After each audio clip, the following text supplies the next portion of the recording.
I'm Jack Nichols and welcome to He's going to break Hayesmith's world title.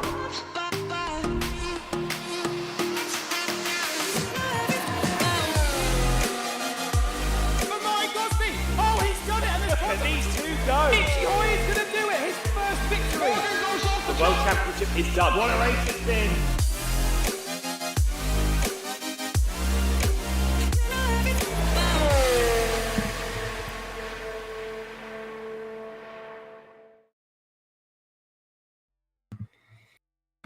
Hello everybody and welcome to the fourth round of the Formula SimRacing VCO World Championship live here from Silverstone. One of the most famous circuits in all of motorsports plays host to another round of a fantastic 2023 championship that is seeing Ewan Simoncic back to his vintage best. It's going to be another fantastic race here and one of the fastest circuits as well we've got on our calendar here. It's going to be short and sharp and action-packed as well. My name is Ewan O'Leary, alongside Zach Sweeney for the evening. Once again, Zach, we're looking forward to this one, our home Grand Prix. It will be the home Grand Prix of some on the grid as well, and it's been a good season so far. We're already approaching the midpoint of it, though. Round 4 of 9, after only starting about 2 months ago. Yeah, absolutely. I mean, we had a bit of a late start in the middle of May, but we've really got through them thick and fast. It's been a fantastic season up until now. Three races, 3 winners. Jake Dennehan, Ewan Simoncic, and Dennis Jordan taking the victory a couple of weeks ago in Montreal. A fantastic race it was a couple of weeks ago. But here in Silverstone, it's fast, it's flowy, and while Akron Pro really set the stage up well for what is going to be 52 great laps to come. Yeah, absolutely, and all of the intrigue that's going to come with it as well. Let's take a look at where we're going for the rest of the season as well here in the World Championship this season, because it's an interesting schedule coming with Imola in a few weeks' time. Then we've got Spa, separated by a couple of weeks, Monza, Suzuka and Sao Paulo. You've got to say, Zach, it's fairly iconic Grand Prix circuits to come for the remainder of this one, and in fact that's the real feeling we've got throughout the entirety of the World Championship so far. No oddballs in there, just some of the best Grand Prix circuits in the world, and that's exactly what you want from a championship like this. It is, yeah, absolutely. I mean, well, I think we've really hit the nail on the head in terms of the calendar this year. We've got 9 races, which I think is a pretty good amount for a season. There's enough to keep us going and keep us looking forward to some regular action, but there's not too much that it's becoming overwhelming and getting boring. So I think we've really got the right number, and the venues themselves are just second to none. I mean, Bahrain is a great season opener. Catalunya was a little bit iffy because of obviously how it's reflected in the real world and things, but I think it brought one of the best races up until this point. And then it's just the historic run all the way to Sao Paulo, which always brings some great season finales. Let's take a look at the point standings as well, based on where we are so far, because we've got a few rounds down now, and it's worth looking at them. Certainly, Ewan Simoncic is leading the way at the moment with 21 points over Jake Dennehan. Dennis Jordan has jumped up to 3rd with that race win at Montreal last time out, with Adam Maguire and Liam Duval, 2 R8G eSports drivers, inside the top 5. Gives us 5 drivers separated by 26 points at the top. David Mocek is in 6th place out of Petr Burliak, 2015 World Champion. And then there is Alex Siebel and reigning champion Colin Spork. A lot of work to do for him to retain that title. Jan Grankvist is rounding out the top 10. But it's fair to say that Simoncic has had a very, very good season so far here, Zach. We always see this from him. He's only won one of the races, of course, but he was second in the other 2. And it's very, very hard to beat that level of consistency. It is. He's the only driver that's finished on the podium through all 3 rounds up until this point. And it's not like it was a runaway first place for the races he finished in second. He was always in contention for the race lead. A couple of things played differently, and he could very easily have 3 wins out of 3 for the season as a whole. It seemed like the year off didn't really play too much of a factor on him. He's come back, he's firing on all cylinders, and already building up, 21 point gap back to Jake Dennehan is a huge margin to have this early on in the season. Don't get us to do maths, but no. Yes, it is 21 points at the moment. That is equivalent, by the way, to one singular 3rd place finish over the course of a race weekend. So that's worth noting when we move forward for the remainder of this World Championship as well. Qualifying will be about to get underway here then, and you can imagine it is going to be relatively important with this circuit. Silverstone can even go one or two ways, really. It's either one of those circuits where you really can use the slipstream from the Wellington Straight, for example, the Hangar Straight, and all of these different corners into Brooklands and Stowe, for example, to overtake, or you can find yourself with such a high speed around here and such a difficulty in following that it can actually be difficult to overtake. So I'm interested to see whether qualifying is going to have a huge bearing on this, or indeed, probably more accurately, how much of a bearing on the end race result qualifying is going to have. But one thing is for absolute sure, based on what we have seen so far in this season, it's going to be a very, very close session indeed, and I would be surprised if half a second covers the top 10. Oh, yeah, for sure. I mean, so far our qualifying sessions have been separated by absolutely nothing. We've not yet had, I think, a margin sort of for pole over sort of 2, maybe 2.5 tenths. So it's been really, really close, really, really competitive at the sharp end. The thing with Silverstone, though, is as fun of a circuit as it is, as great of a circuit as it is, with these modern Formula One cars, there's not really that many heavy braking zones where you're actually just slamming the brake pedal down and you're downshifting all the way down from sort of 8th to 2nd at a hairpin or whatever. It really is just brake, downshift a couple, chuck it in, and away you go. I mean, you've got Vale, yes, you've got Village, but the corners before them, likes of Stowe, Abbey and Village, they don't really lend themselves well to following as such. So I think the name of the game today is going to be that hybrid deployment, making sure you can manage it, because Silverstone is a very, very thirsty circuit, very tempting to deploy all of your battery all at once, and if you're not careful, it's going to be very difficult to regen it because of how limited the amount of time you are spending on the brake pedal is here. So strategy, I think, is going to play a huge part, and also with that, maybe a bit of track position as well. But also on the flip side of that, you're spending a lot of time at high speed. The car model that we've got for this season has been phenomenal in terms of racing action so far, so I'm sure Silverstone's going to be no different, and well, hopefully we've got a race similar to that we've had over the course of the first couple of weeks of this season. Yes, qualifying is underway then. 10 minutes for the drivers to, or more accurately, 3 laps for the drivers to set their times here today. As we look at Alex Siebel making quite a slow way around Silverstone at the moment. He's on an outlap, but it was his teammate Dennis Jordan who set the pace last time out at the Canadian Grand Prix, taking his first win of the season. He's still not finished outside the top 10 all season, by the way, and that is the case for all of the top 5 in the standings. It's also the case for Petr Bilek and Alex Siebel, which is no surprise really, but you do need a lot more than just top 10s if you want to challenge Jurnej Simicic here this season. It's interesting to note as well that we've had 3 different winners in 3 different races so far. Will it be a 4th different one on this occasion? You would find it hard to bet against Jurnej Simicic once again, but you never know what's going to take place. Jan Granqvist is going to be the first driver to set a time here for Super Venturi. He is the first driver over the line at the end of that outlap there, and he'll be setting the benchmark for everybody here. Will Granqvist, he's had a decent season so far, especially good start to the season with a 4th place at Bahrain. It's slipped away from him a little bit in the last couple of rounds, but he'll be looking to bounce back maybe here at round 4 as the first lap times get underway. The banker lap times, if you like, you've got to at least get this one a little bit right before you really push and open the taps in the 2nd and 3rd laps. Yeah, what it does is essentially just gives you a blanket to fall back on, a safety net, if you will. It means that there's a little bit of pressure alleviated off your shoulders for maybe the 2nd or 3rd run beyond that, because it means you've got something to fall back on if you make a mistake.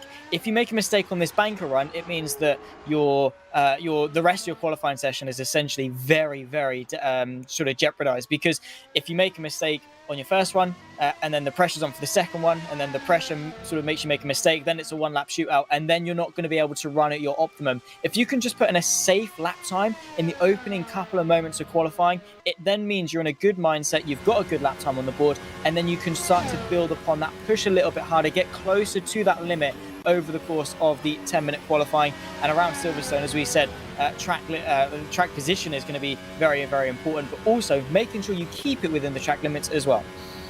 On board with Yannick Bock in the bottom right-hand side of your screen as he's setting a couple of purple sectors at the moment is Jake Dennehan, who sets the early benchmark there with a 27.7.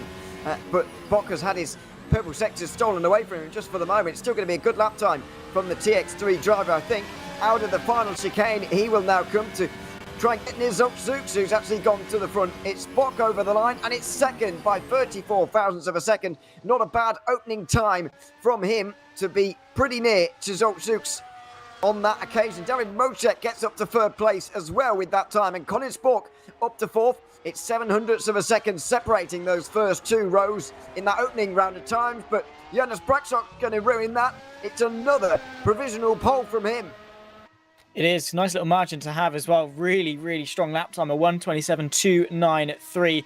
And what is that, half a second covering the top 10? This is the level of competitiveness that we were looking for coming through into Silverstone. So many corners, so much technicality, and yet still the Formula Sim Racing World Championship drivers are rising to the occasion and bringing their absolute best game possible. So looking forward to seeing the second half of this qualifying session, because this is really where we're going to start seeing times get ramped up.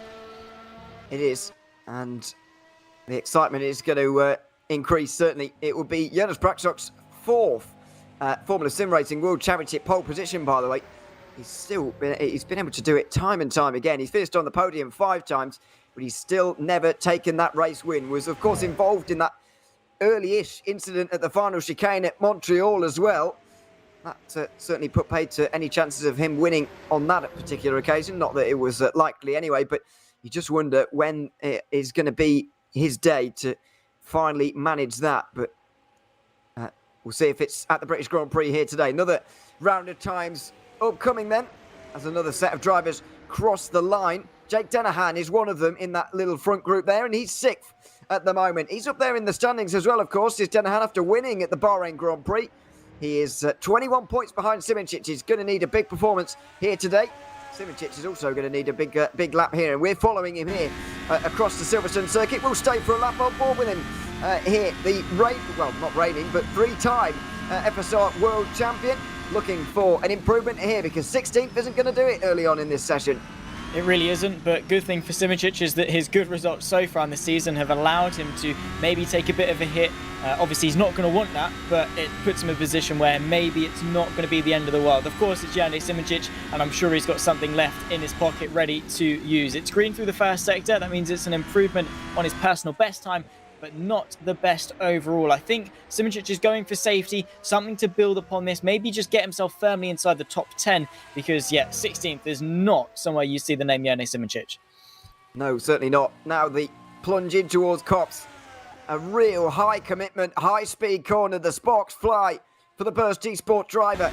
And now into some of the most enthralling corners in all of motorsport. Maggots and Beckett throw it from one side to the other. Still 5th gear, even at its very slowest point, and through Chapel onto the Hanger Straight. DRS will be open once again here for Jonas Simoncic. He's not setting any purple sectors for the moment, but it is a personal improvement through Sector 1, not so much through Sector 2. Now the final couple of corners. Stowe was fairly conservative in the end, and now he's into the final chicane. It's a over the lap time from Sander Callas there, who's the new driver, into 16th place. Simoncic pushed to 17th. Where is he going to go now with this lap time? It is 14th. Still outside the top 10. He'll need something better from his final lap as well. He will, and that puts a lot of pressure on. That's what I was talking about at the start of qualifying, getting a good bank of lap time in, because now all of the pressure is on Simoncic for that final run. It's very unlike him to be off the pace. He's actually set a lap time identical to Adam Maguire, who's just in behind. Also, talking about Jonas Simoncic, it's a surprise to me that the R8Gs of Maguire and Duval are so far down as well, well outside the top 10 in 14th, 15th and 16th respectfully. Not at all where they would want to be. And considering how close the margin is in this qualifying session, to be half a second off provisional pole position is almost sort of unacceptable for a driver of their caliber. They need to arrive on this final lap. They absolutely do. What is Dennis Jordan doing here, by the way? I've got absolutely no idea what his strategy is in qualifying for this one, because he's, for whatever reason, just incredibly slowly driving around the circuit right now. Not sure whether Jonas Braksok is actually on a lap there, or whether our timing screen is lying to us. It could well be. But he's going to try and hold on for another FSR pole position ahead of Colin Spork, who did get up to second, by the way, with that next lap time. It's still pretty close. Top 10 separated by just under half a second. I'm glad that prediction has come off for me so far. It's slow out laps for everybody as the time ticks away. Final 90 seconds upon us in this qualifying session. It's still anybody's, really. I would say the top 6 are still very much in contention to take this pole position, and you never know, someone from even further behind could even surprise us as well.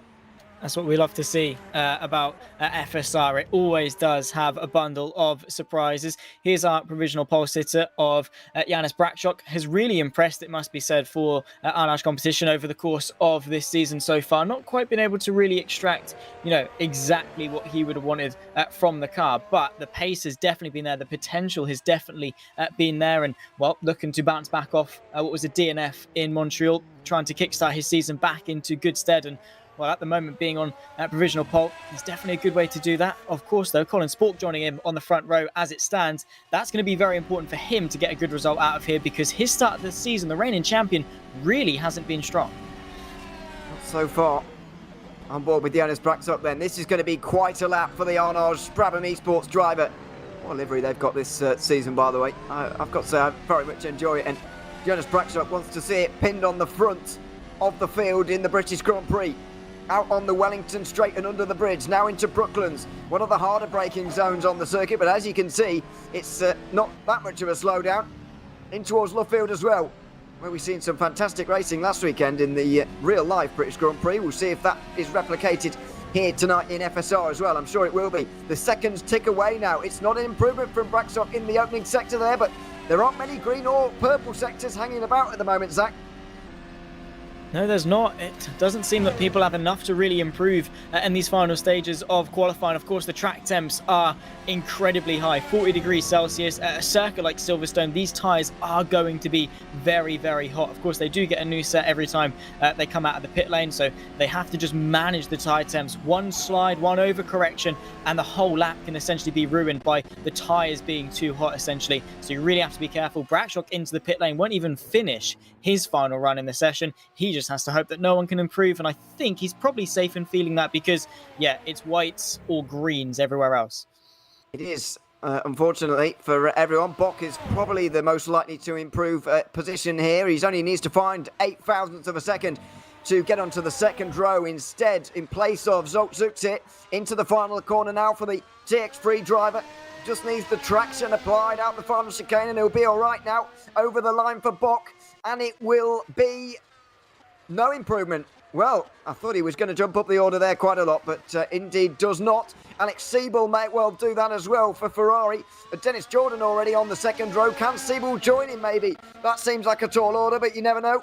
Over the line for him now, and it will be no improvement for him either. So seemingly, and we have seen this a little bit this season, the final laps in qualifying are not really the best ones to go for. It's more early on where you see the improvements. But it's Jonas Braxok who takes pole position for the British Grand Prix, his fourth ever Formula SimRacing World Championship pole. Can he convert that to a good race result, a podium, maybe even a race win?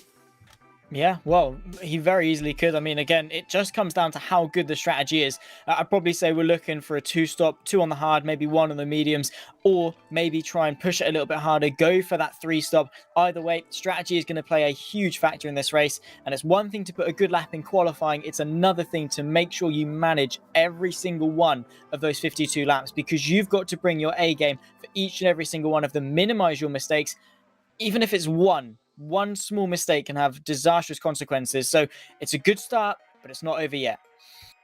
Long way from being over. Still 52 laps to negotiate in the British Grand Prix here this evening. And it's going to be a very long 52 laps for Braxok if he's forced to defend as well. Good to see, by the way, Zach, for Colin Spork there up in second place in this one. I think we've not really seen the best of Colin Spork so far this season. He's not been on the podium yet. He was pretty good in Barcelona at the Spanish Grand Prix, I've got to say. He was up there with his teammate, Peter Burlak, if you remember. But DNF last time out at Canada, that was quite a big crash in itself. I do hope that he can get to some of the form that saw him take a world title last year, but he's already so many points behind. It's hard to see him taking that title outright, even at this early stage.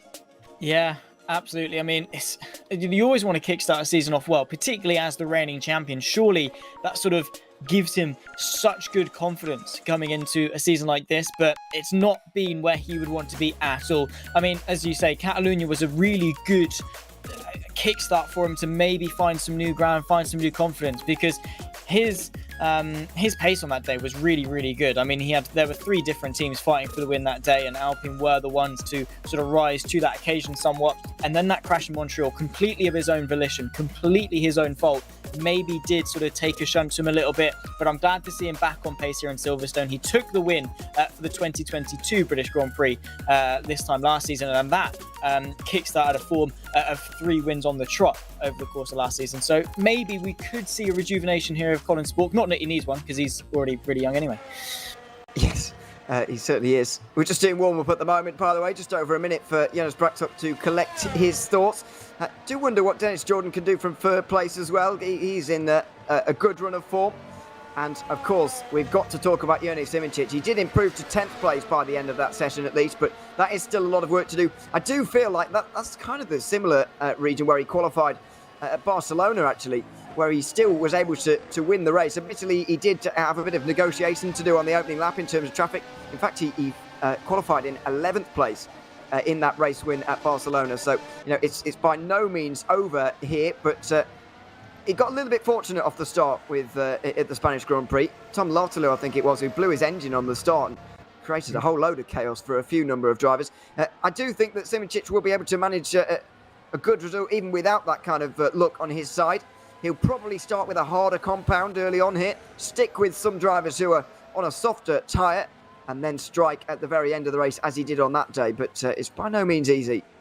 It isn't, but if anyone can do it, sort of Jone Simoncic can. He's a driver that really does nail the patience side of things, and that's really what you need when you're doing an alternate strategy like that. It's so easy when you're sort of gearing yourself up for a slower but more patient long run at the start to just say, you know what, sod this, I'm just going to go guns a-blazing, make up as many places as I can and burn my tyres. So easy to do that, and I think Simoncic is in the right mindset not to do that. He can play the long game, hunker down, manage his tyres, manage his pace, and look really quick in the long run. Simoncic, he's so much more of a racer than he is a qualifier. Yes, he is, although he's not bad at qualifying either, to be fair. But yeah, it's if you had to pick one of the two, you would certainly go for that. For a driver who's not that good at qualifying, he does have 29 World Championship pole positions, but then again, he has been racing for about 8 years in this series, so we can allow that. Even so, it's quite a tally that he has racked up over the years. Very much looking forward to getting this race underway. Got to say, it's another round of the VCO World Championship here in the Formula Sim Racing, and it's another great race, hopefully, on its way as well. But already, as I mentioned early on, in the midpoint of the season, round 4 of 9, in the not-too-distant future, we'll be heading to the San Marino Grand Prix, I guess we'll have to call it, at Imola, then Spa, then Monza, which is the actual Italian Grand Prix, and the Japanese Grand Prix, and the Brazilian at Interlagos to round off our season. Above all, Zach, I think as neutrals, we can hope that we get a championship finale by the time we get to Interlagos. But some drivers are going to have to take quite a few points out of Jone Simoncic between now and then to be able to manage that.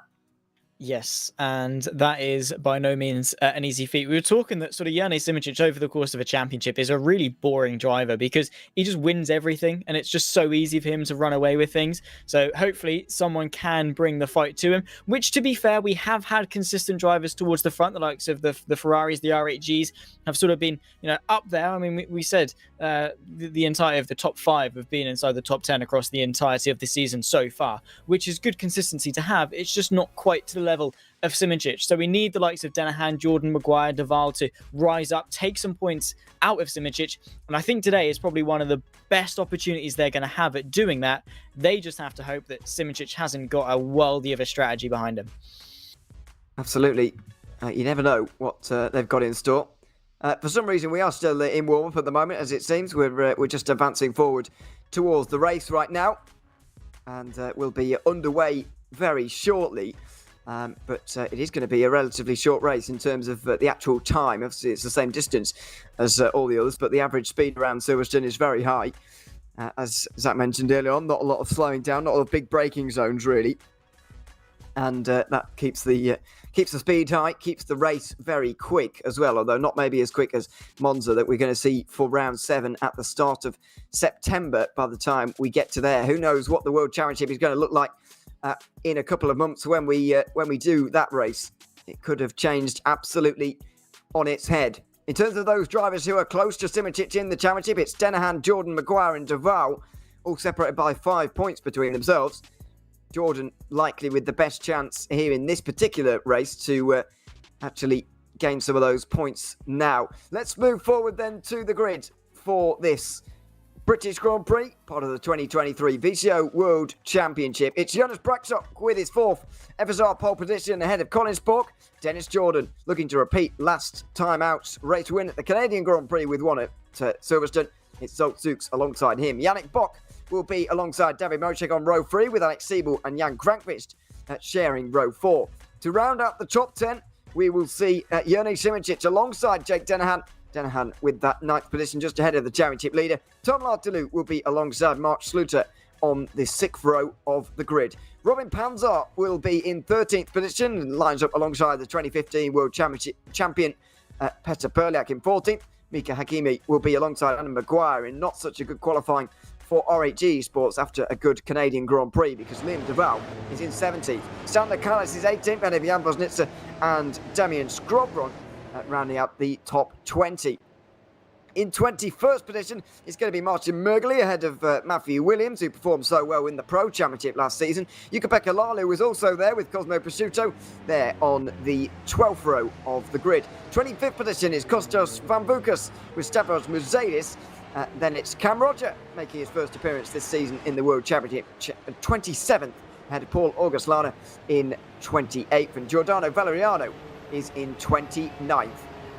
Well, 29 drivers line up on the grid, ready for 52 laps of racing at Silverstone. What on earth are we going to see here? Is it going to be the day for Jonas Braksok? Is Colin Spork going to have a bit of a World Championship renaissance here with a return to victory? Is it going to be Dennis Jordan 2 weeks in a row? Is it going to be someone else entirely? We just never know. It's hard to pick a winner out of such a list of names. Yeah, I mean, the grid there is just stacked of talent all the way down. Even when you get beyond the top 10, huge names in sim racing, drivers that have won not only in Formula Sim Racing but also in other avenues of the industry as well. Big names here, and that just means that the stakes are just that much higher, the pressure is that much higher, and winning just means that little bit more.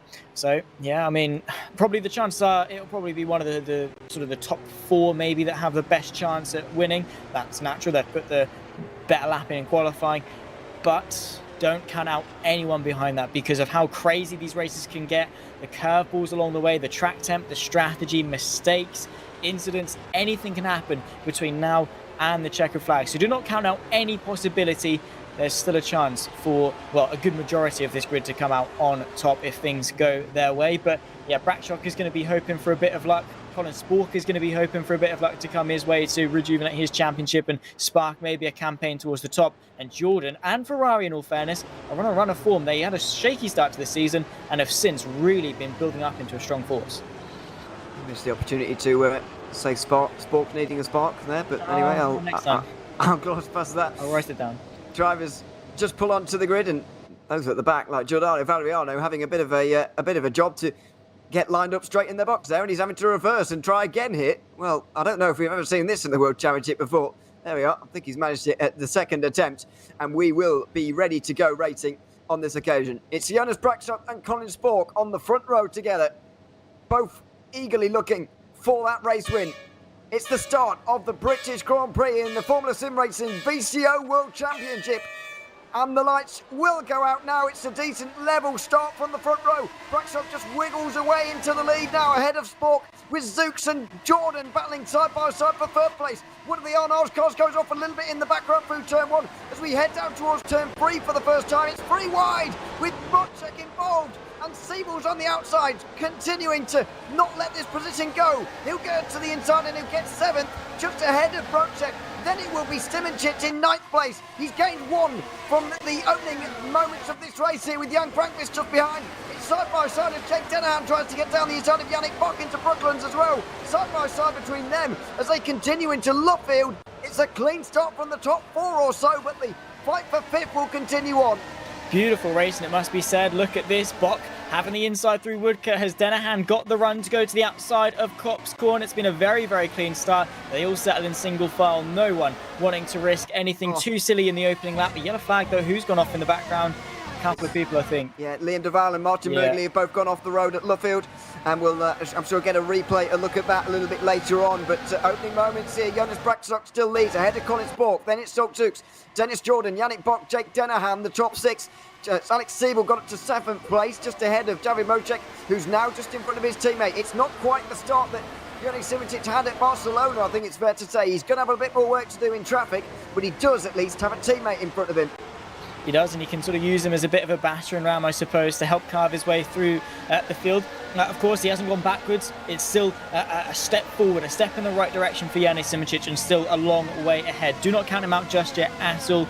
And even if he stays inside the top 10, he's definitely looking still pretty good to pick up some decent points. So we'll see as the remaining 50 lap press on, but so far so good for our race leader Braxok, able to pull out ahead, crucially, of that 7/10 DRS range over Colin Spork, as well, continuing fighting in the background. Jan Vesnitzer trying to move his way through. A very stacked midfield, it must be said, and carnage in the opening moments.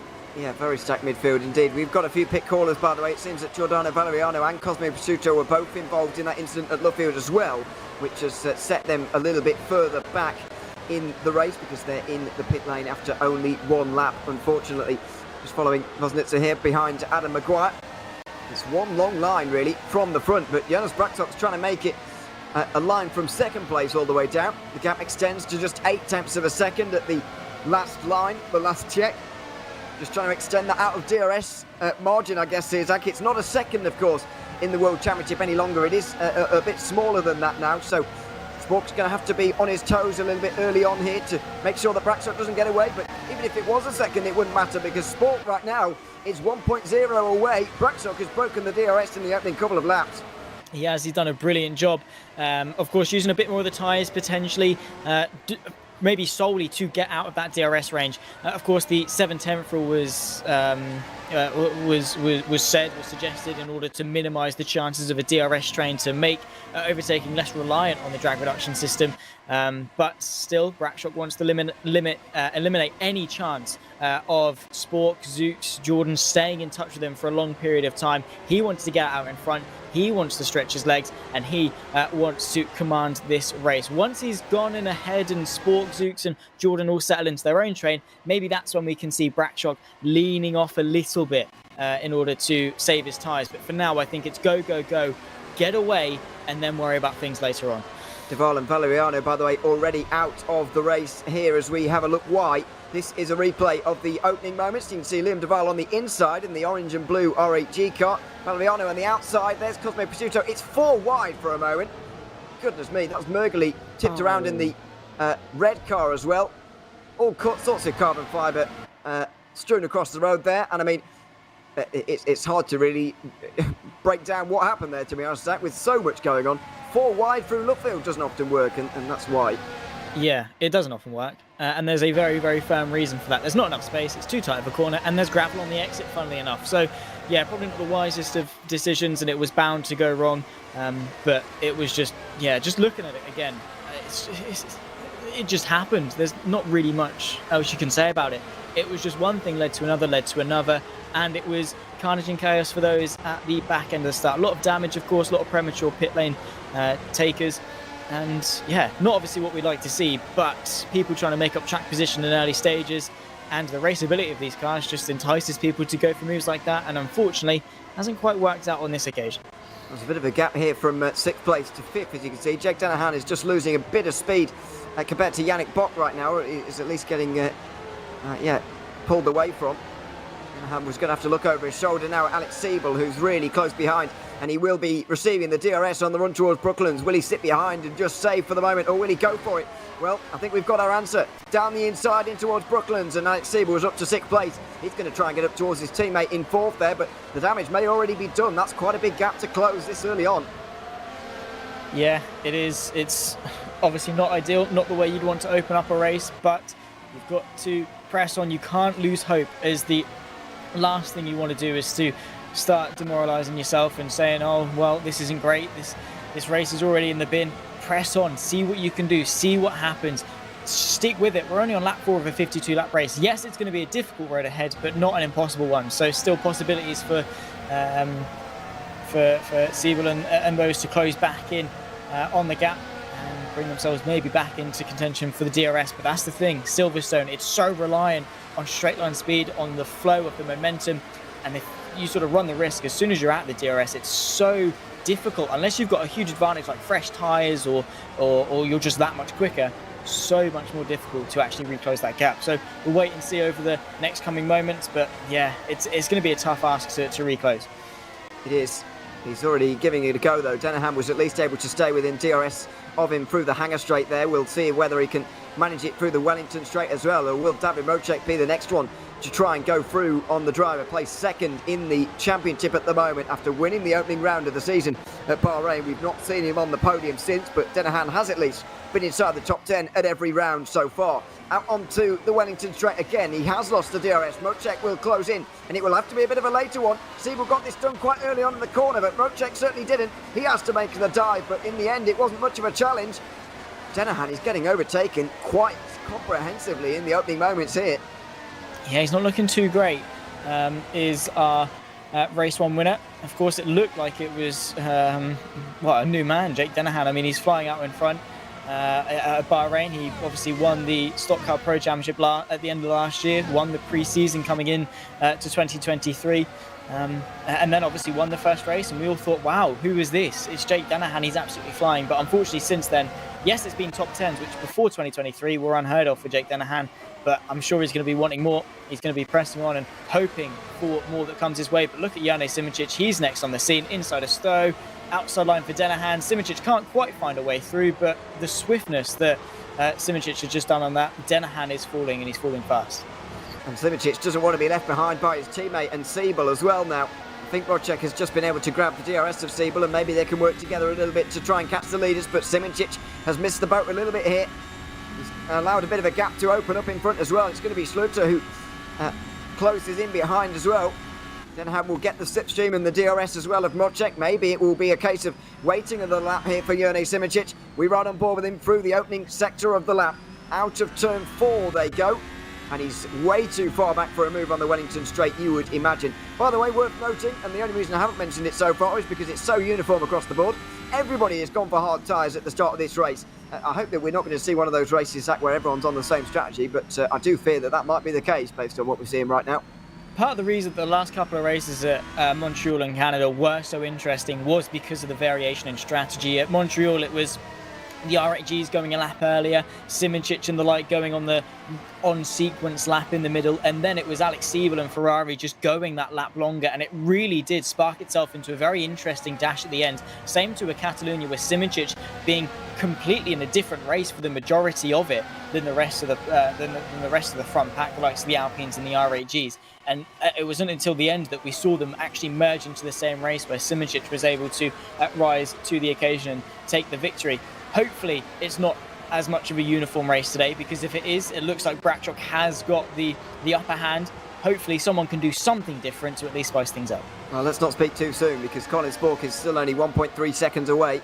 So Zooks is there as well. Dennis Jordan, Yannick Bock, they're all in the slipstream and DRS run at the front of the field. It's about the guys further behind who are trying to get involved with that as well now, like Alex Siebel and David Mocek, who are now through on Jake Denahan, who was previously a bit of a cork in the bottle, it has to be said.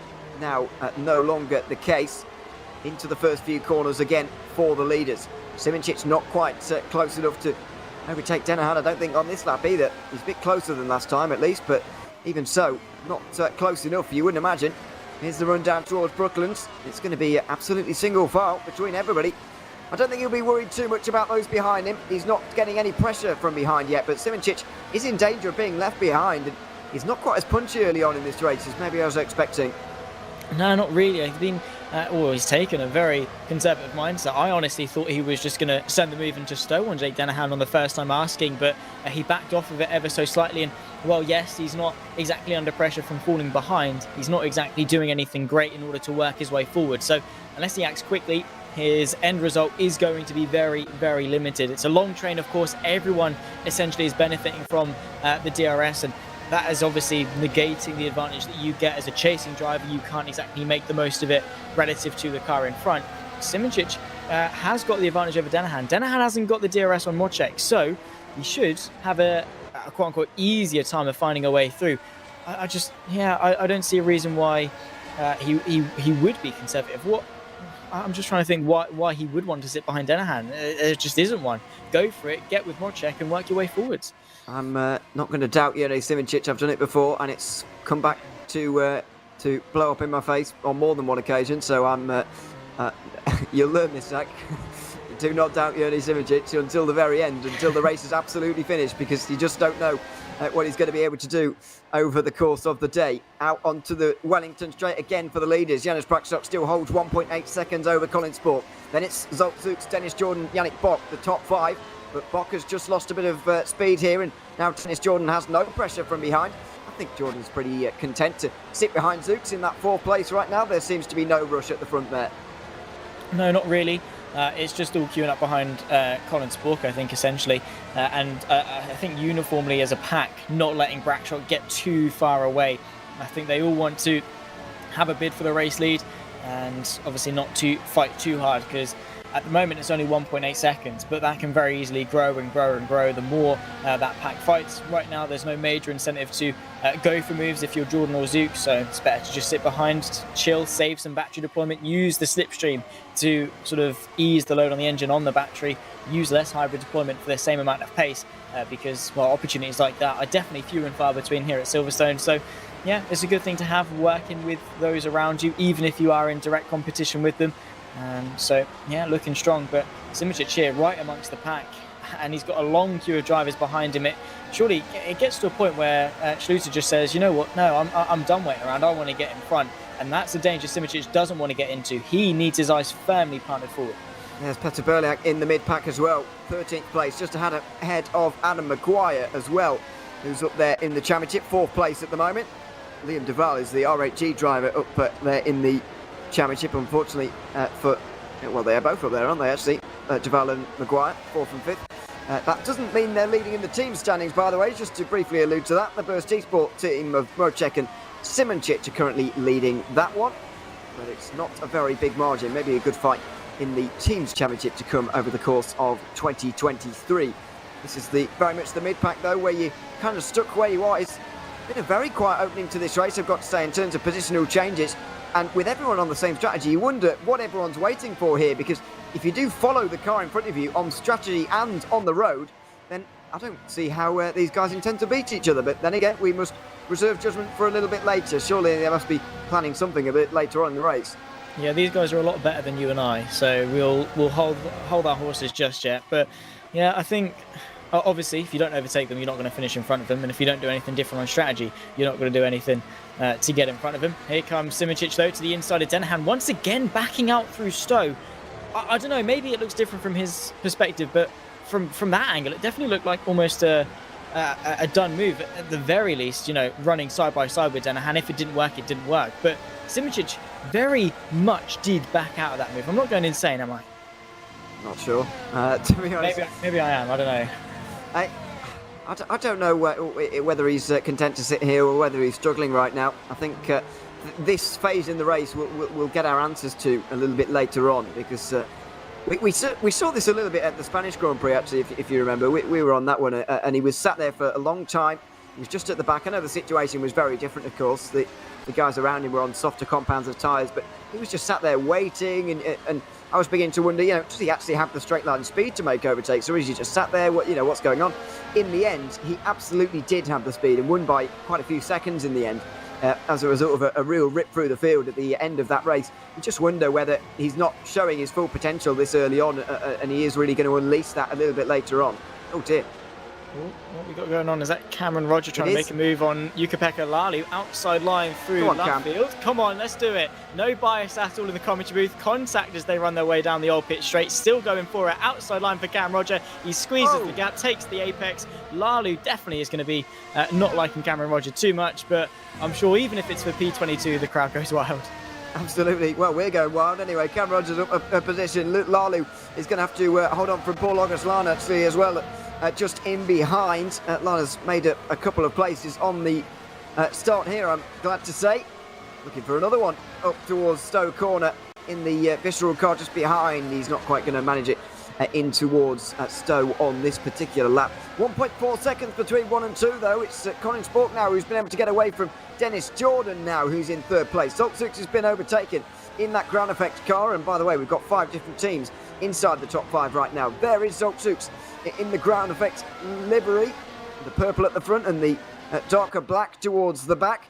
It's the iconic red Ferrari in third place now. We'll see what Dennis Jordan can do on lap 11. Indeed so. He's looked very, very strong in terms of pace. I mean, Ferrari as a whole come to the FSR World Championship this season. It was quite a late entry in all fairness, but they're here, they're impressing, and Jordan and Siebel have always been a really strong duo, and they're continuing to impress in 2023. So at the moment, it's looking to be another strong result for Jordan, but let's not get too far ahead of ourselves just yet. Because still a long way left to go in this race, but hopefully it is going to be an interesting battle for sort of second, third, fourth, fifth, maybe even if Bradshaw if they can reel him back in, could be an interesting fight. It is all just dependent on that trigger point when things do start to kick off, because it seems that these drivers have got so much in reserve, they're just not quite willing to use it for whatever reason. I think because of how hot the track temp is, how sort of harsh Silverstone is on the tyres, maybe it is just conservation mode, trying to stretch these tyres as far as they can. Possibly. I mean, we're only a fifth of the way through so far, and we are on the hardest compound of them all, so if we go to lap 30 or so, 35, then we're expecting a one-stop here. We'll see how far these drivers do indeed go, and what level of, or how many pit stops I should say, we're going to see here this evening. Dave Dennehan still in front of Joni Simicic here, and he has lost the DRS of David Mote. Is now the time for the 3-time champion to strike. He goes a bit wide at turn 3 though. That's not going to be ideal for him. He'll need a very good run out of the loop to overtake here, and I don't think he's going to get one. Mark Schluter will be too far back for a move as well here, I think, but that wasn't ideal at all from Joni Simicic. Another chance goes down the drain. Still 40 laps to go at the line though, a very long way remaining, and Jonas Brakstok still leads, 1.5 seconds ahead of Colin Spork. Then it's Dennis Jordan who's starting to flex his muscle a little bit. He's now within DRS range of Spork. He is. He's pushing very, very hard. Is Jordan showing some good pace, showing his muscle, and maybe now is his time to shine. Maybe his time to show what that Ferrari can do.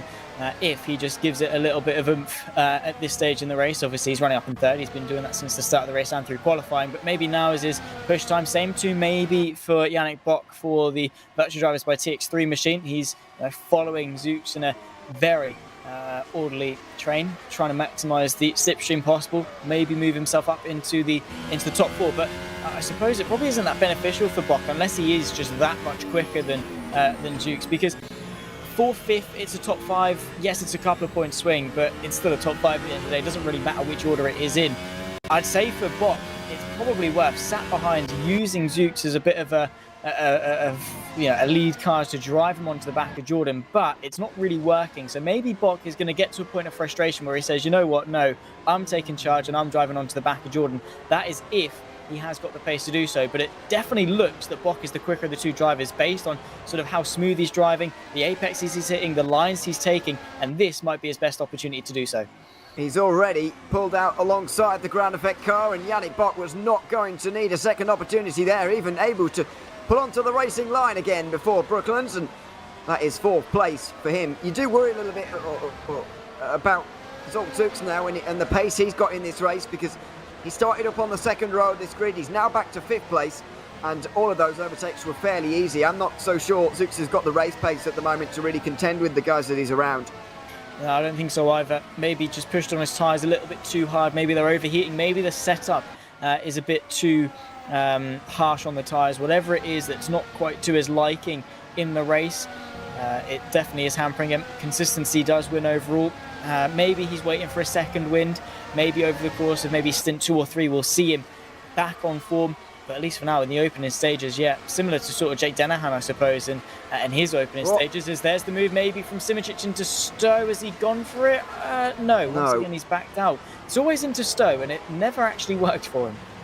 That definitely was a look there. I'm going to argue that definitely was a look there, as we do see the race leader in pit lane. Well, 13 laps gone, and Jonas Braksok's in.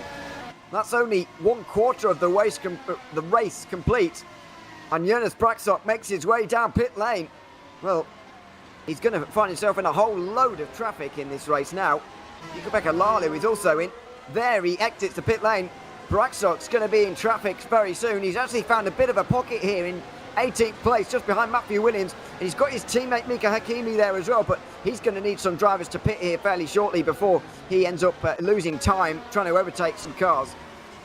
Yeah, absolutely. It's not really been the best of opening pit stops for him. Of course, there was this long gaggle of cars just in front of him that eventually he is going to have to fight his way through.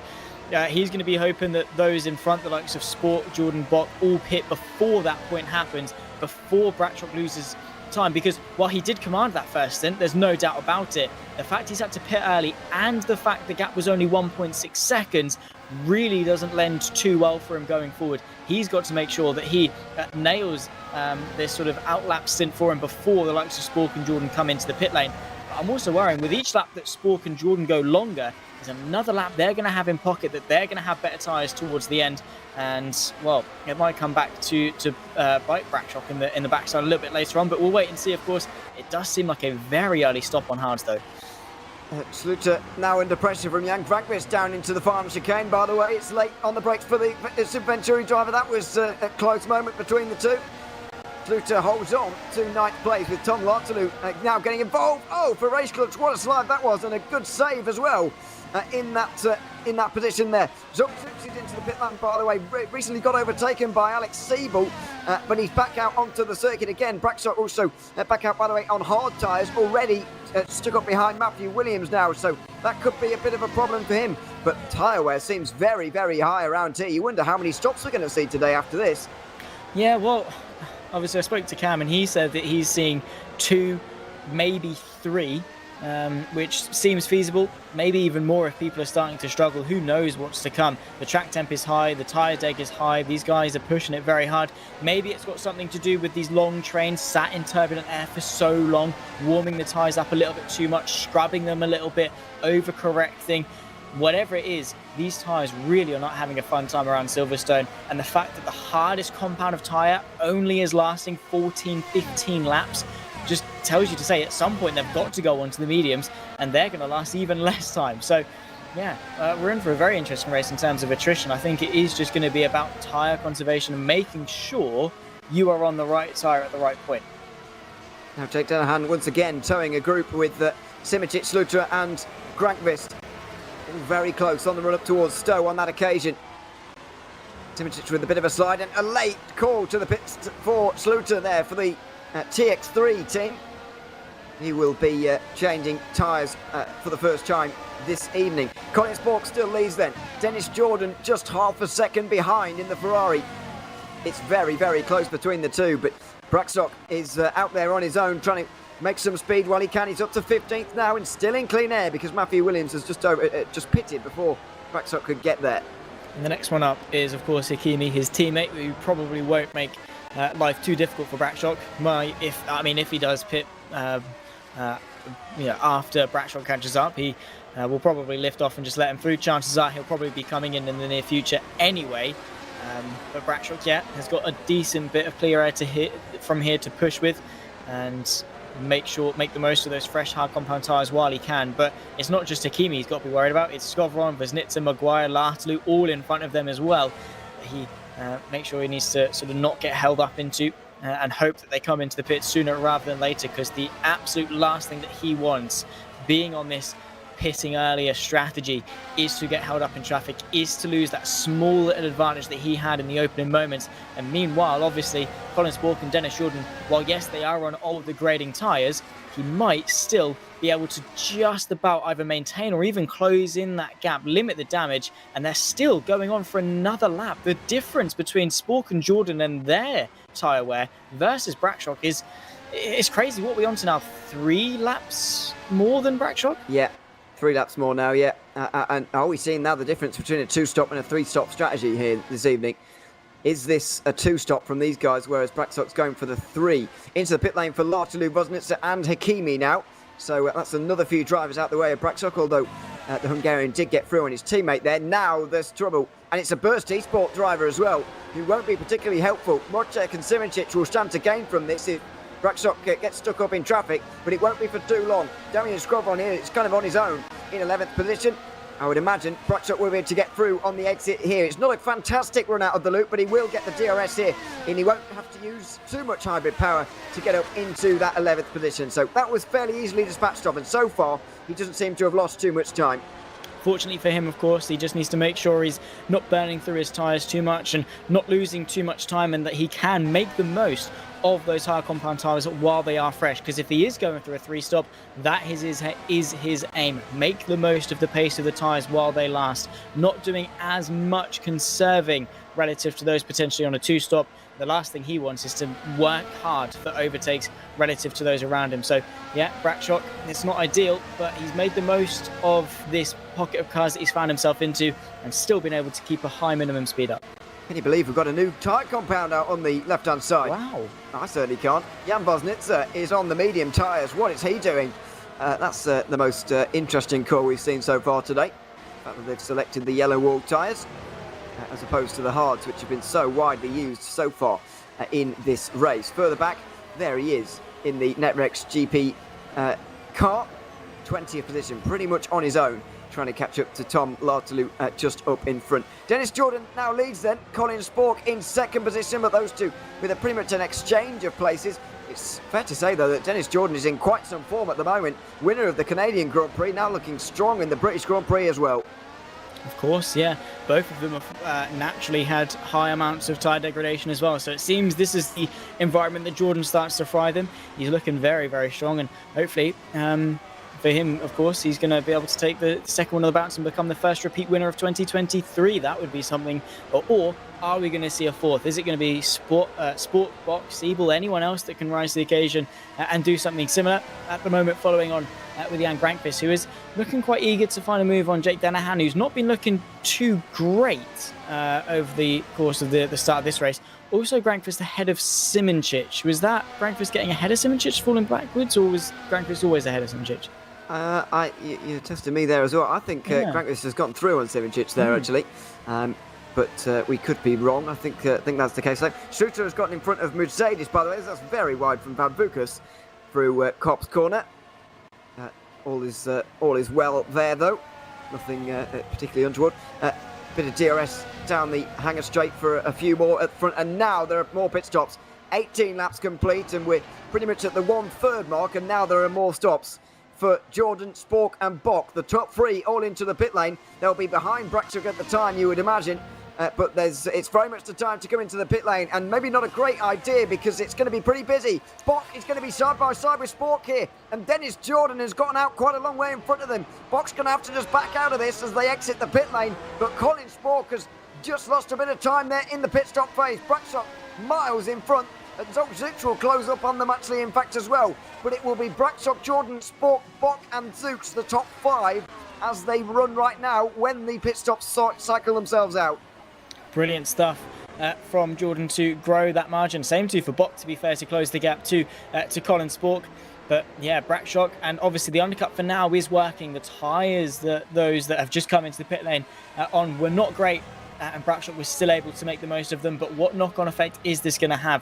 What is the strategical implications for this? Yes, they all started on the hard compound tyres, but I think now we're starting to see the differences in strategy, what the different ideologies are, and which one is going to get them on that path to victory. Costas Van Vukas on the back of Tom Lartalou, the race clutch driver, of course, making his debut in open wheels. He's up in 11th. Costas Van Vukas working his way through. He's once again wide through Kopp's corner, and now works his way behind his teammate of Jake Danahan, who's on the back of Stavros Muzeidis through Nagits Beckett's Chapel. So yeah, once again, it seems that track limits, like I said in qualifying, really are struggling as the tyres get older. Could be an easy pass there for Danahan to get ahead of Mercedes, and it is with the DRS. By the way, Mika Hakimi went off at Luffield on that particular lap. Not sure what happened to him especially, but he's certainly gone around. Yoni Simoncic is going to retake the lead then, ahead of Bradshaw, who's right behind him at the moment, although Simoncic is yet to make a stop just yet. Just what strategy is he employing over the course of the day? Bradshaw is going to apply that pressure and will likely make the move at Brooklands, you would imagine. They're just making their way out of the loop right now and through entry. Bradshaw should be able to just slipstream and DRS past him in towards Brooklands, although I think Simoncic used a bit of hybrid there to make sure that he stayed in front and slowed up Bradshaw, because of course it would help Simoncic in his own race if he was just able to keep Bradshaw behind for even a lap or two. Yeah, absolutely. And Simoncic, as long as he's in control out in front of, obviously this is exactly, he obviously isn't going to stay there for very long, but with, each tenth of a second that he can slow Bradshaw up by is definitely going to benefit him as much as possible. He's going incredibly long on these hard compound tyres in severe conservation mode, and that's probably why we've seen him so slow in the opening moments for this exact reason. But the longer he can keep the Arnage competition car at bay, the longer the easier the job is for Simoncic to close it back up a little bit later on. So looking quite good for now, but I don't imagine Bradshaw is going to have too hard of a time working his way past. Well, that's going to be easy. Yeah, Simoncic is into the pit lane now, so Jonas Bradshaw will take the lead. But how many stops is he making today? What's Simoncic doing in terms of his strategy as well? Because he's going to come out outside the top 10, I would argue. But we'll wait and see. Is he going to be the second driver to venture from the hard tyres to something else at some point throughout this race? He pulls to a stop now. And we'll see on the exit of the pit lane what he has decided to go for. But Jonas Bradshaw is the new race leader. Dennis Jordan is second ahead of Conor Spork, Yannick Bock and Mark Schluter, who's up inside the top 5. It's a good day so far for TX3, who now have 2 drivers inside the top 5.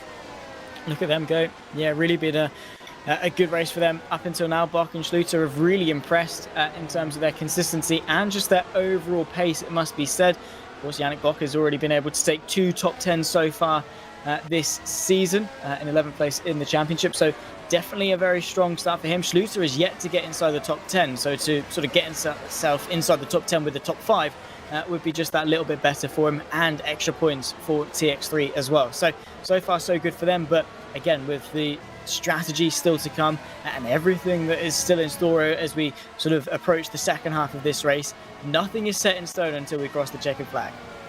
Absolutely not. This is Petr Perlek right in the mid-pack. Real interesting battle here with Crankvist and Vosnitzer just up in front, as well as Jake Denahan. Tom Lartalou there as well. Just behind Perlek is Adam Maguire for RHG eSports. It's not been a great day for them so far. Well, Burst eSport do have 2 of their drivers doing relatively well. There's going to be some points lost for RHG in the team's standings, you would imagine. Third in the team standings, by the way, is Ferrari eSports, and maybe they'll be gaining most out of the 3 teams, since they are 2nd and 7th as things stand in the race. You can just see in the background of this group, though, I think the important point here, Zach, is the fact that Jonas Simoncic is closing in. 31 laps to go as we cross the line here to start this lap. Simoncic will be here soon, and it will be important for him to get through the traffic quickly. It will be. Make the most of those hard compound tyres while they are still fresh, but still keeping an element of longevity in them, making sure that, of course, you're making up track position, making up time, but not burning out your tyres. It really is a tightrope that you have to walk, that golden mean of pace versus saving the tyres and making sure you can make the most of them. There's a move all the way to the inside, very aggressive up in front of Jonas Simoncic. Is that Vosnitzer and Grankvist? Fighting over it, and on the mediums, Vosnitzer. Yeah, so maybe those mediums already falling away, and Grankvist trying to go through. They're exchanging places on the way out of Luffield. It looks like Grankvist has had to settle for that position. Oh, dear me. I think he was pushed out a little bit wide there. Caught a glimpse of them just in the background. That was not ideal, but now the tensions are going to be very high between them. Petr Perlek will close in as a result as well, and that group is going to be very exciting to watch up towards Stowe, as we see Zooks just ahead of Brocek now on the hanger straight. That'll all be fine. And Vosnitzer has actually fended off Grankvist on this occasion on that lap. He's done a very good job to do that as well, because based on what we saw there, Grankvist was heading down the inside. He was being shoved to the inside, of course, but it was not a done deal, and Vosnitzer did a very good job to make sure that he hung on to 11th place on that lap there as we go over 30 laps to go. Yeah, approaching the halfway mark of this race, already 23 completed. It's been an interesting race up until this point, and on the back of Zoltjutz is Davin Rotchek, trying to maybe mount a challenge for what is 7th place at the moment. But I suppose at some point you do have to go onto these mediums. You have to change compound. So Vosnitzer is obviously, his mentality is, well, do it now and suffer, and then hopefully see the rewards a little bit later on in the race. But look at this in the through the Wellington straight into Brooklands, and Rotchek has worked his way very easily to the inside, making the most of the DRS, making the most of the slipstream, and up now into 7th place. Zooks is still falling backwards, unfortunately.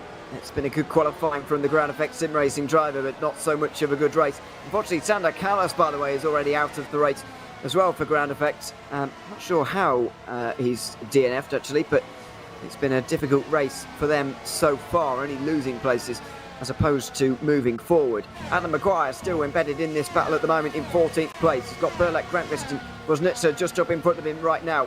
Through Maggots and Beckett's they'll go.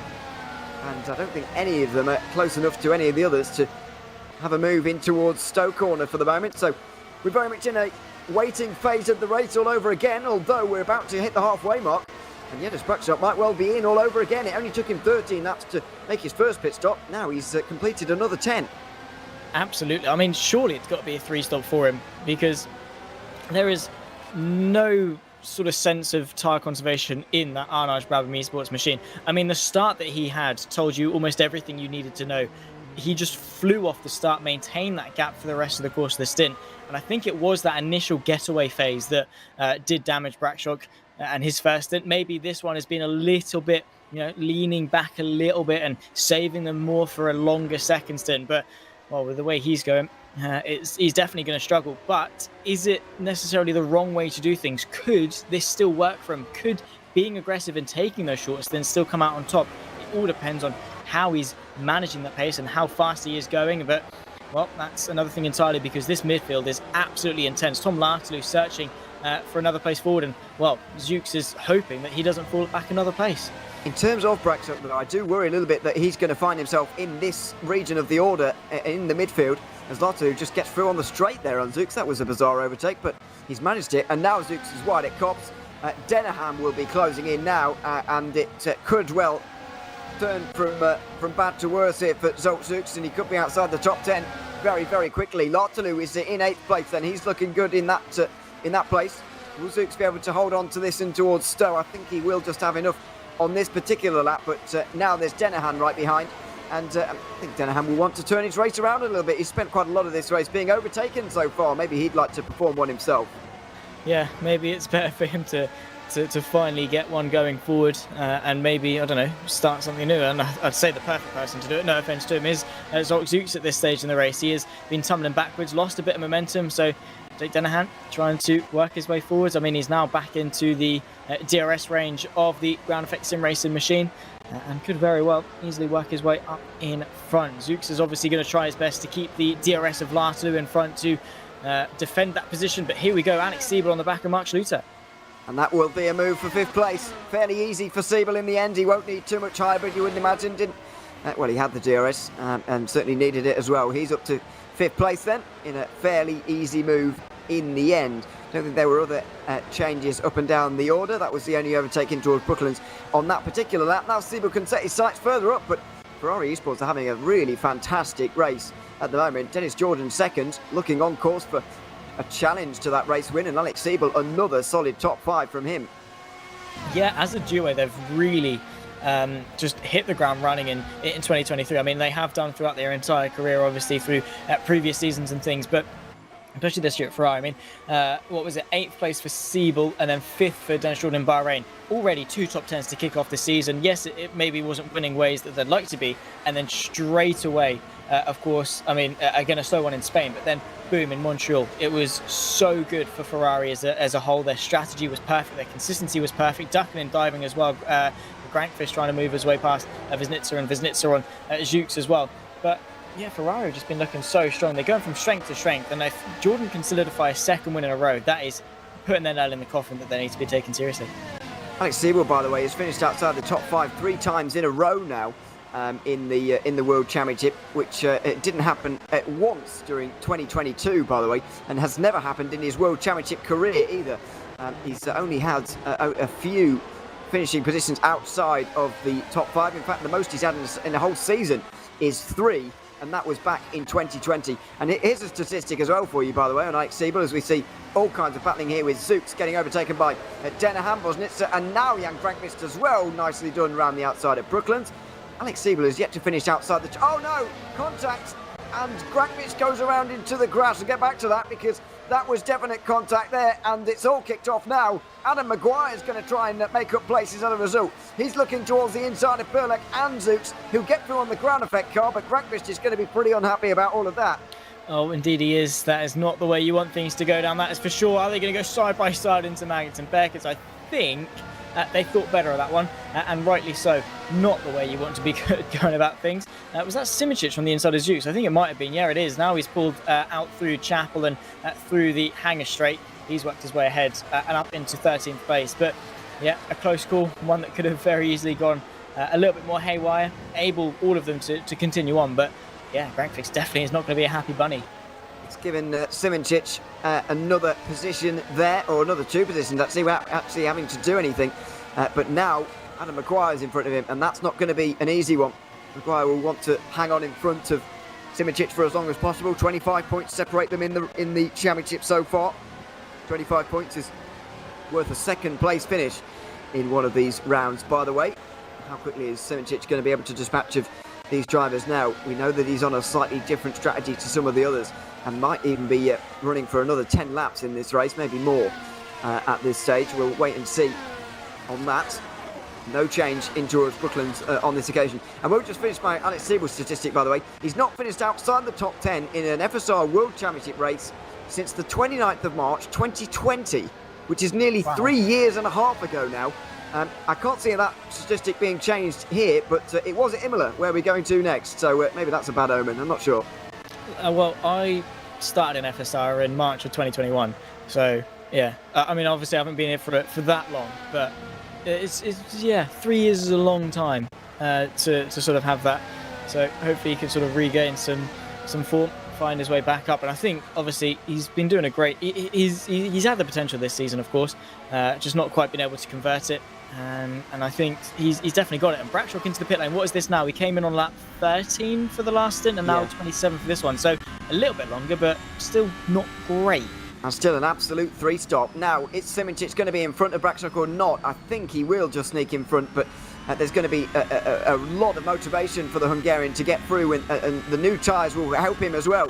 He will be behind this entire group. Is this where it comes unstuck for Brackshock a little bit? Because Dennis Jordan's out front on his own, and he doesn't have anyone to contend with. Now Simičić has a look to the inside of turn 3. Adam Maguire going to be looking in his mirrors as the Burst eSport car just fills those with the presence of a three-time world champion.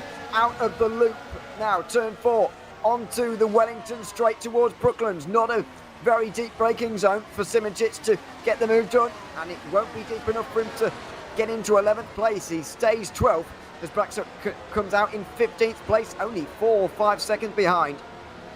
Yeah, so 11th though, of course, as the race goes on, he needs to hope that he can maximise that 2-second margin he's got up to Damien Skovron to push on those fresh hard compound tyres, and obviously relative to Simičić. And well, if Simičić is even in the same race as Brackshock, I don't even know if that is the case yet, but we'll find out as the race continues. Right now, I think Simicic's main advantage is to survive this portion of the race with everyone around him.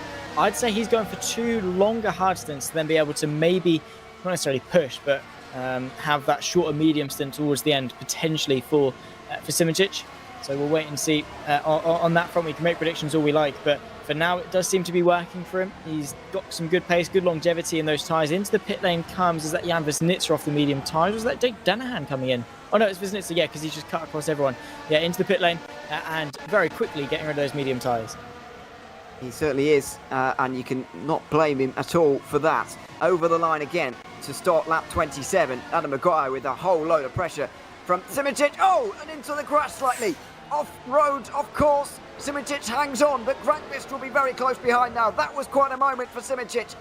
Will he be able to clean the grass off of those tyres quickly enough? I think he's got the good enough exit from turn 4 there to hang on, but that was a heart-in-mouth moment.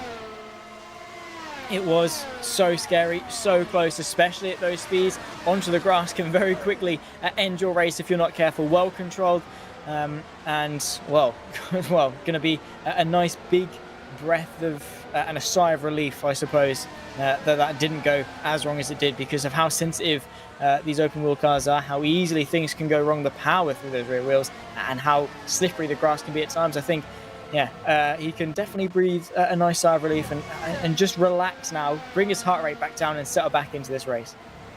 Well, Yeah, heart rates of everyone will be just decreasing slightly as it settles down again. Simicic still 11th in the field. We're looking at Jake Dennehan here, closing on Tom Lartelu, who's having a good race himself right now. He's the Frenchman. He's having a good season. In fact, he's was 10th at Bahrain. Just missed out on the top 10 last time out at Canada as well. Could be another one on the cards for him here at the British Grand Prix as Mark Schluter comes into the pit lane as well at the end of lap 29. Dennis Jordan continues on in the lead, but for how much longer? How many stops is each driver making at this stage? And who's going to be going on what tyres at the end? Because after all, pretty much everybody's used hard tyres exclusively so far. And that's got to change at some point. Jan Vosnitzer as well going for another set of mediums. Clearly he's the only driver who likes those tyres. Yeah, he wasn't too bad on them as well, which is the surprising thing. He was able to keep them in a nice window of them. Obviously, they did degrade quite quickly, but it seems Vosnitzer did make them work long enough for him to be fairly confident to go for them for another stint. Otherwise, he wouldn't have touched them again. He'd have ticked it off on the box of race rules and carried on the hards. But yeah, feeling confident in those medium tyres to carry him maybe to towards top 15, top 10, wherever he eventually ends up. But yeah, strategy really taking a high precedence, and well, we definitely are eating our words now, considering that how uniform it was on lap 1 with everyone on the hard compound tyres, and now things have just blown themselves up a little bit in strategies all over the place. Well, it's changed a bit, which is good to see, but still a pretty uniform race in terms of strategy now. We're over halfway in this one. This is Cam Roger, by the way. First view we've had of him for quite some time. He's made 2 stops, I think, so far. 3 stints on the hard tyres. This is his 3rd stint. He's more than a minute back from Dennis Jordan. And coming off the back of very nearly winning the pro race. So it's quite a lot of driving here this afternoon for Cam. Yeah, he's kept himself busy, hasn't he? He's off the high of nearly winning in the pro race, and then he comes into the WC and gets a reality check down in P24. I feel bad saying that. He nearly got points a couple of seasons ago, actually. I think it was 2021 at the very final race of the season. He often makes an appearance for the last round and Interlagos. I think it was at 2021. He very nearly got points, but I don't think he quite managed it. But even so, yeah, it's not going to... although it's not quite... That was back in the day when only top 10 got points. Now top 20 do, and so it's a bit more possible for everybody to manage it. But his teammates are certainly managing that right now. Demir Skrovron, for example, his actual teammate is 13th. And his Burst Esport compatriots are Mrocek and Simicic. They're both in the top 10 at the moment and still waiting for the moment to strike. Simicic still hasn't got through on Adam Maguire. He hasn't.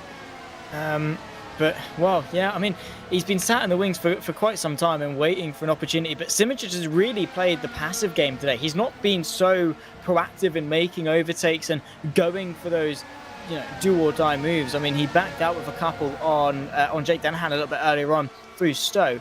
He's not quite been as punchy as we usually like to see from Simicic. So I think today is another day like Barcelona where he is just going to rein it in a little bit and play that very, very long game. And he's done a really good job of being patient, of just being able to sit behind and wait for a good opportunity and save those tyres for as long as possible. Because, again, as I say, it's so easy to get caught up in the moment and fight too hard too early and burn those tyres. So, yeah, Simicic, whether or not he wants to get a move done on Maguire, he's settled in nicely and he's, in reality, not really made that many mistakes. So far, it's been a really good race for him. It has been a fairly clean race overall, in fact. Mika Hakimi is into the pit lane as well, by the way, but he's going to drop a lot further back. Maguire now applying the pressure to Petr Burliak, who's just lost that bit of DRS to Jake Dennehan, who's very close to Tom Lartelu now. Will there be any moves in towards Brooklands from any of them? Lartelu defends. Oh, big dive from the inside for Jake Dennehan in second in the standings, looking for 6th place in the race, and he does manage it. It was a late defence from Lartelu, but it didn't faze Dennehan, who was up the position no matter what.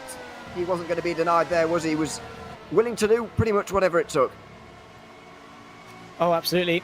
Sometimes you've just got to cover it off, keep the track position and press on. As that's wide. That's very wide. That's huge. Was that Adam Maguire? That's Adam Maguire into the barrier at Cobbs. Goodness me, it is. The REG eSports team have had a disaster today, and I'm afraid it's ended at Cops for Adam Maguire. Joni Simicic will finally clear his man, but it's Adam Maguire who has really allowed it. There he is in the wall. He doesn't seem to have much damage. Can he actually pull himself out of that? Yeah, he does have front wing damage at least. So Zooks will get through, as will everybody else, but didn't really see what happened there to Adam Maguire, but it's really unfortunate. ROG Esports had 2 drivers within the top 5 in the championship standings going into today. I can't see that being the case by the end of today. Especially with how close that top 5 is. I mean, Davin Murchek was only 9 points off the back of Liam Duval. Peter Berlak only at 2 points behind that. So, yeah, not been the best day in the office for REG. Let's put it that way, after a run of pretty good results and good pace over the course of the last couple of races. And in all fairness, the season as a whole, they've been up there inside the top 10 on all occasions. 3 podiums between the 2 of them as well. So, yeah, they're definitely a strong outfit. Just Silverstone not quite being their day. Here's Simičić trying to dart his way to the outside of Brookings versus Peter Berlak. Berlak, though, interestingly, is defending quite hard for this side-by-side through Luffield. And it's a long way around there for Simičić. He'll need the run off the corner to really have a go at Kops, and I'm not sure he's going to attempt it here. Berliak and Simičić, of course, battled so well and so hard for the 2020 World Championship. Now they're going at it at the British Grand Prix as well. Side by side through Kops. Oh, a little bit of contact as well. Berliak holds on round the outside of Kops, and now Simičić has got the inside for Magnussen Beckett, but he can't quite do it. Petter Berliak holds on to the position. What a fantastic bit of racing between the 2 veterans of this championship, and they'll run down the hangar straight to fight over it all over again. Simičić will have the better speed. He's got a bit more hybrid power, and he will finally get through into Stowe. What a fight between those 2. 4 World Championships between the 2 of them. Absolutely sensational stuff. Great respect given, of course, but it was Simičić that took the victory in that particular battle for now. Berlak, though, for whatever reason, did seem quite keen on keeping him at bay. Simičić had none of that, though, and eventually was able to work his way through and take the track position, and now got a good sight of Tom Laslu just ahead. And, well, the Frenchman, of course, has been looking very, very strong on his debut in open wheelers, usually sort of in the hypercar range, in the endurance side of things. The virtual endurance champion, really, Tom Lashley for Race Clutch for season 15, was looking very strong, and now taken to open wheel and is doing a phenomenal job inside here as well. But Simičić is going to try and put a dent in his day ever so slightly as Brakshock tries to move his way up the field as well. And a nice pass for 10th place now. Jan Vrankvist has been dispatched off. Brakshock still 15 seconds from the lead, though.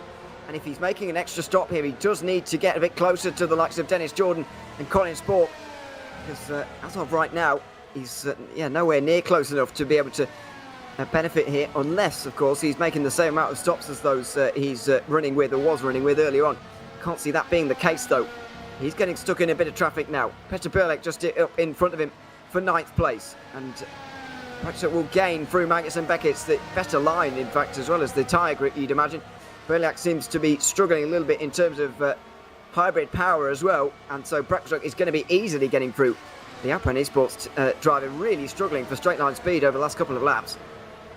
Yeah, Silverstone obviously is very downforce dependent with Abbey, Village, Maggots, Beckett, obviously, and with Kops and things, there is quite a dependence on the downforce side of things. So maybe taking an extra couple of clicks for Berlak to feel at one with the circuit, feel nice and firm, planted with the wheels on the ground. But at the same time, it's a compromise you make. You've got the Hamilton straight, the Old Pitch straight, the Wellington and the Hangar straight, all to contend with. That's deep on the brakes from Brakshock, though, as Tom Lartelu and Jerne Simičić ride side by side for 7th place. Here's Brakshock on the scene, lining up now. Tom Lartelu probably going to lose a couple of places in the span of just as many corners. And there's he will defend it, actually, in towards Brooklands. Pretty surprised about that, but Brakshock will just rip round the outside anyway and get up into 8th place. And now he'll be behind Jerne Simičić. We'll see what Simičić is going to try and do. Will he deny the Hungarian, or at least try to? Or will there be a bit of a letting through for Simičić here? Through Kops corner, on board. Oh, a bit of a slide on entry there for the Hungarian. That wasn't ideal. And maybe now he's not quite close enough for this move on the Hangar straight. Yeah, I mean, he's got to nail each apex of Maggots, Beckett and Chapel. But yeah, as soon as you make a mistake through one, it compromises your run through all of them. I mean, that's not bad out of Beckett's through Chapel and now onto the Hangar straight. But I don't think it's quite good enough. He's miles back. He's miles back. Mainly because of the hybrid power that Simičić just used. I don't know if you noticed, but on the exit of Chapel there, just punched out the corner, and that's exactly what hybrid power can do. But as you said earlier, it's quite hard to regenerate it around here, so you do need to use it sparingly. Yeah, you do. As I say, you're not on the brakes for very long. Usually the hybrid, as soon as you lift off the throttle and smack on the brakes, it turns back into electrical energies to store on the battery, but you're not really on the brakes for very long at Silverstone versus the amount of time that you'll spend full throttle using the battery. So SimRacing has got to be careful and use it sparingly, but I think would rather keep Brakshock at bay for as long as possible, similar to what we saw at the start of Brakshock's last stint, where SimRacing used a burst of energy just to stay in front and take that track position to force Brakshock to run at Simicic's pace, even if it's for a corner, 2 corners, a lap, whatever it is. It's a way of slowing Brakshock down, keeping him sort of within Simicic's control. Both of them are on 2 vastly different ideologies for this race, and yet still there's some considerable overlap. And I'm going to be very interested to see where these 2 line up in 16 laps time. Still feels like quite a long way to go here with 16 laps, and mainly because of the possible twists and turns that we can have over the course of that. You just don't know what is going to happen now.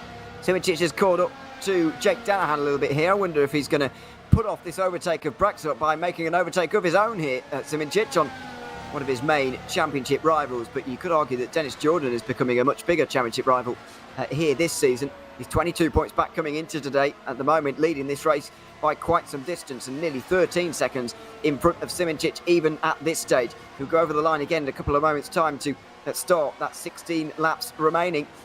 We can't be far away from final pit stops for some.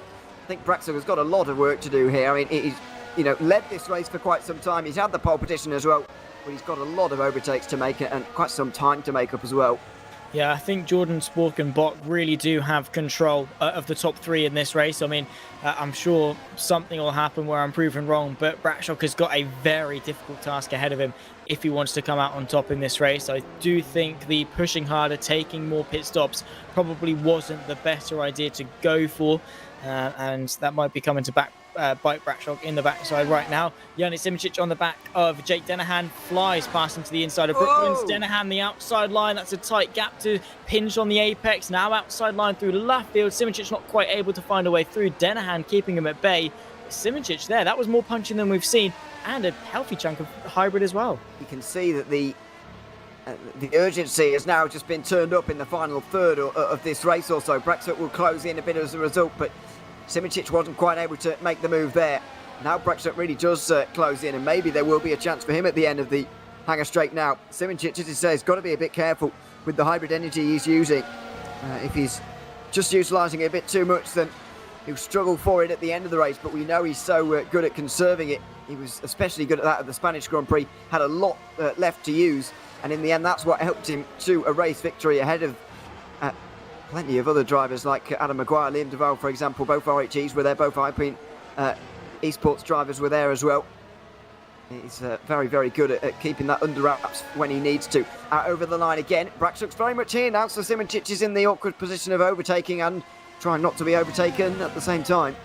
It's a tricky one to be in, stuck between a rock and a hard place. That's a big switch through Abbey, probably the last thing you want to see. Simicic now on the inside of Village. Danahan gives him the space, but keeps him firm on the outside. Simicic forced now to go to the right-hand side through the loop. Tries to get the up and under. Brakshock so close under the brakes, nearly touching the rear diffuser of the best eSports car. Now all of them exit Aintree, and Brakshock is in contention. And Danahan really nearly lost it on the exit of turn 4 there, but here comes Simicic on the outside. He's not as far alongside this time into Brooklands, and so can't make the move. He's still looking for that opportunity to go down. If it was for a better run out of Luffield last lap, he might have had a chance, but he slides again on the exit of that corner, still stuck behind. Danahan doing a good job of defending, but it's really hurting both Simicic and Brakshock in terms of their chances for this race win now.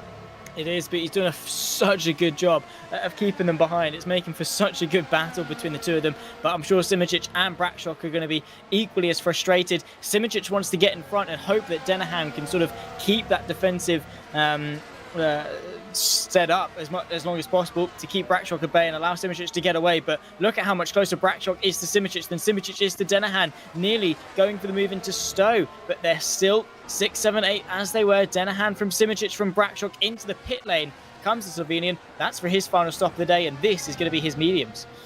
It will be. Plenty of mediums now flying around. Matthew Williams is also on those, along with Tom Lartaloo as well. Jan Bosnitzer will need one more pit stop, by the way.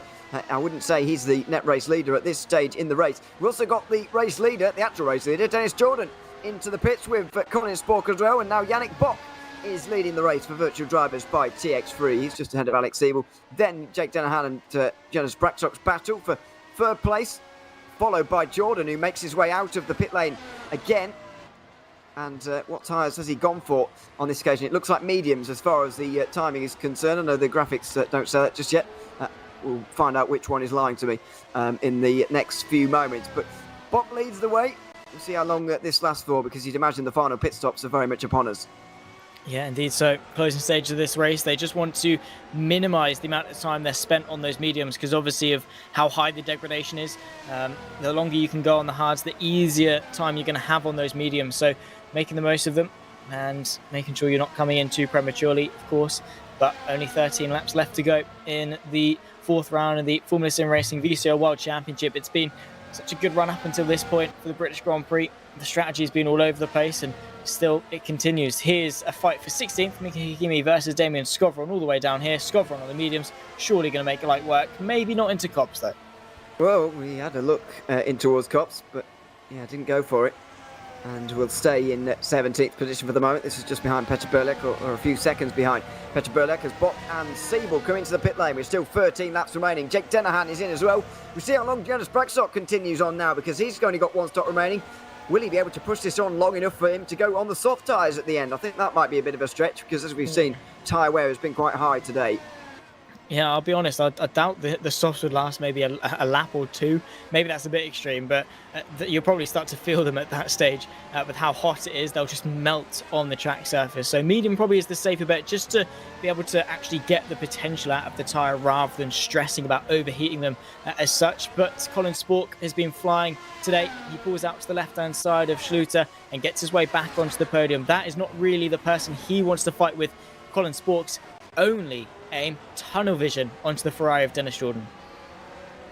Well, it's quite a gap to close. We've seen that Spork hasn't been able to do it so far this race, and he's now got limited opportunities to do that. David Mocek not far behind Jan Woznitzer right now, so Woznitzer and Braxtock will be out of the way here, and it will be the fight for 5th place between Mocek and Siebel, I reckon, and then Simoncic in 6th place, I think, will be ahead of Braxtock, but the Hungarian's going to be so quick at the end of the race. Just depends whether he can actually make the overtakes or not. That was a big slide from Woznitzer, or maybe it was the low camera angle you get around Maggots and Beckett's, not entirely sure. But it's still a very, very close race. This race is now finally going to just liven up a little bit towards the end here. It's been quite at times, strategically narrow-minded at times as well, but now the race is opening up a little bit, and the final 10 laps are going to see lots of positions battled over, because everyone knows exactly what they're fighting for. Yeah, now we get a better picture of where each driver is, where they stand, where all that hard work through the last 40 laps has led to. Jan Woznitzer takes his final pit stop of the race. And Zoltan Zhutz, after what was originally, wasn't it a second row start for him? Now he's outside the top 10. It's been an abysmal race for him, not quite been able to have the pace. And, well, in all fairness, it has been a very tricky race. It's been one of those that have separated the good from the great. It certainly has. So, top 10 now sorted out pretty much, with the exception of Braxtock, who's still yet to come in. Surely he's not hanging on to the end of the race here, Braxtock. It would be an absolute miracle if he does that, but I've seen stranger things happen, I suppose. He is leading right now. He's in contention for his first ever FSR race win. I mean, he's used 3 hard compound tyres so far, so surely not. But even so... We can dream. Yeah, we are dreaming a little bit, or I am. It's a bit of a shame, really. Another pole position for Braxtock. Looks like the search for a race win is going to go on a bit longer, though. Yeah. Again, a great lap in qualifying, but Dennis Jordan to the right-hand side, not even really put up much of a fight. Braxtock knows what sort of a race he's in, and I think it's more trying to solidify a top 10 than anything. Into the pit lane, and that's going to be a short stint on the mediums to the end. But the people he's fighting with, Jordan, Spork, Schluter, Block, Mocek, all just completely fly past him. The 3-stop was definitely the wrong call. Looks like it. Braxtock might well do quite well to finish inside the top 10 at this rate. You see if we can get 2 Ferrari eSports team drivers inside the top 5 here, because everyone's going to be behind Mark Schluter over the next few laps. Colin Spork's gotten through on him quite quickly, but now and Yannick Butt will likely do the same. But what about David Mocek and Alex Siebel as well? It's 4 drivers fighting for 3rd place out of the opening 5 turns of the course, and now Yannick Bock is going to be able to get through. This will be an easy move, but what about the rest? What about Mrocek and Siebel? Can they stay with Yannick Bock and challenge for that podium? Maybe so. Of course, Schluter is going to act like the perfect rear gunner for Virtual Drivers by TX3. They've been fighting so hard to get themselves into the top 5 for this season. Now they've got a driver onto the podium already on the defence. Schluter has Mrocek, who just darts around the outside of him as if he stood still, going through the old pit straight into Cop's corner. So Mrocek is through. Now it's down to Alex Siebel. How quickly can he dispatch of Schluter and then get onto the back of Bock, because Mrocek has done that nicely, nice and quick with haste, and now he's touching on the DRS range of Bock. And well, look out for Siebel. Look at the pace of that Ferrari. Oh, that was a late move from Sutra as he tried to defend. Didn't really defend from Mrocek or Bock there, but Siebel had a bit of work to do. He is inside the top 5, and now Sutra comes into the pit lane finally, so maybe that was his only role, just help Bock in his quest for a 3rd place. It's going to be a big battle to the end, though. Jared Mrocek and Alex Siebel are both going to want that position, and I would imagine the 3 of them are going to stay pretty much together for the remaining 10 laps of this race, all fighting over that final spot on the podium. Dash to the end between the 3 of them. Bock obviously is going to want it and hang on to it for the first podium of their season. And now Mrocek and Siebel are hotly in pursuit. Siebel obviously searching for his first top 5 of this season, 8th and 9th so far. So would be, love to stand on the 3rd step of the podium here for the British Grand Prix. And well, it's been just a straight out fight between pretty much all of these cars since the start of this race, and now this is really where the tension starts to rise, because this is really where track position starts to matter. This is where your moves start to mean something, and if you can get in front, you've got an easier time of staying in front. Yeah, it feels like in the opening portion of the race, everyone was very cordial in terms of the overtakes and letting people through and all that kind of thing. That is all going to go away now. It's absolutely gloves off kind of stuff. Mrocek still close enough to Bock to get that bit of slipstream and DRS. They both are, in fact. Siebel does as well. But now it's a little bit about how you conserve your hybrid energy as well, because it's something you've got to manage for the very first time in the VCO World Championship for 2023. We've never seen it before. It's a new thing to contend with for each of the drivers. And as we've seen in some previous races, you can really get it wrong. And if you do end up in the race with absolutely nothing left, and some of those drivers do have a little bit something to give at the very end, you can see positional changes as everyone's just draining the battery in the final laps. Yeah, I'm a little bit concerned of Yannick Simicic. I mean, he's up there in 6th. That's probably going to be his ceiling for the day. But talking on hybrid deployment, how much he's been using throughout the course of this race, and quite significant bursts of pace as well from the Slovenian. So yeah, as we've touched on, Silverstone, a very thirsty circuit, not got a lot of opportunity to regen, but plenty of opportunities to dump the battery. So yeah, today probably more than ever. Maybe when we go to some other high-speed circuits, the likes of Spa and Monza specifically, that's really where we're going to start to see the hybrid deployment take precedence. But even, especially here today at Silverstone, it's just been a huge talking point. And, well, now we're going to see who's managed it best and who's got the most in their arsenal to deploy now. It's going to be very, very important. Box seems to still have enough of a margin over Javid Mrocek at the moment. Out of Chapel Corner now. And he's once again weaving to try and keep the slipstream away. Of course, legally weaving. Well, I guess in that case it's not weaving, is it? It's just a little bit of a move to break the toe, I guess. But even so, he would really like this podium position. So far, Yannick Bock has been in the top 10 on a couple of occasions. If you remember at Bahrain, he was qualified up there, but of course the 2 virtual drivers by TX3 drivers hit each other on that occasion, and it was a DNF on that occasion. 2 top 10s apart from that, but never inside the top 5 in the World Championship. He is making his debut this season. This will be a famous podium for him if he could hang on, because 2 of the series veterans now, David Mrocek and Alex Siebel, have been here for a long time, and they've got some experience under their belts trying to find their way through into 3rd. And Mark Sutra is trying to get 2 virtual drivers by TX3 vehicles inside the top 10. He's going to have a bit of a stretch to manage that in the remaining laps. Yeah, he is. He's got about 4 seconds. Well, 3.5 to Peter Burlak, that's for 11th, and then 2 more seconds to Jan Grankfus for the top 10. So a big task ahead for Schluter, but Skovron definitely is an attainable target with the DRS, maybe a bit of hybrid in the mix as well. He pulls out to the left-hand side into Brooklands. It's not really too hard fought from Skovron, and Schluter is now up into 12th place. It's been a good day in the office for Virtual Drivers by TX3, especially with Yannick Bog in P3. But can he hang on to it though? Can he keep those tyres in a nice window? Can he keep himself in a nice window from sort of a mental state of things, not succumb to the pressure? Because having Rocek and Siebel behind you definitely isn't an easy task. Robin Panzer now on our screens, in no longer a not driving for Burst Esports anyway, as Cam Roger is here, you can see bringing up the rear in 22nd. It's race clutch now for Robin Panzer. He's been at Burst for quite some time, starting in the 2022 World Championship where he was driving for Burst, and now driving for race clutch in 2023. He is back up front for the fight in the podium places.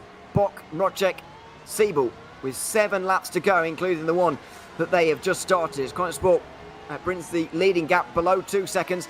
Can Dennis Jordan hold on there? We'll wait and see, as that's a developing battle. It's a very real and live one for Yannick Bock right now. Rocek and Siebel still not close enough to him, really. They're at that frustrating distance where they've got the DRS. They can see the car in front, but they're nowhere near close enough to really attempt anything at this stage. Maybe they're just trying to save what little battery they can for an all-out assault a little bit later on, using the slipstream and the DRS of Bock in order to somewhat be able to do that, hang back for a little bit and then go for it, maybe with a couple of laps to go. But at least for now, Bock is dealing with the pressure very, very nicely, controlling the pace of this train quite nicely, and, well, keeping himself nice and composed going forward. But still, got about 5.5 laps left to go. And anything can happen between now and the checkered flag, particularly maybe for the fight for the lead. Jordan, one mistake and Spork is all over the back of him, and particularly in this fight right here, Bock, well, he's got them at an arm's length, which is always a good thing. Obviously, DRS is always a looming threat, but at least for now, he's not having to, constantly look over his shoulder, constantly check his mirrors. But now he can just focus on the driving, which is always a good thing. It is out through the final corners now for 6 laps to go. Dennis Jordan with 1.8 seconds ahead of Colin Spork. That leading battle is just starting to linger. Another half-tenth gained by Colin Spork on that lap. It was a 32.3 from the both of them, but Spork did that just a little bit better. It was in the middle sector where he really gained the time.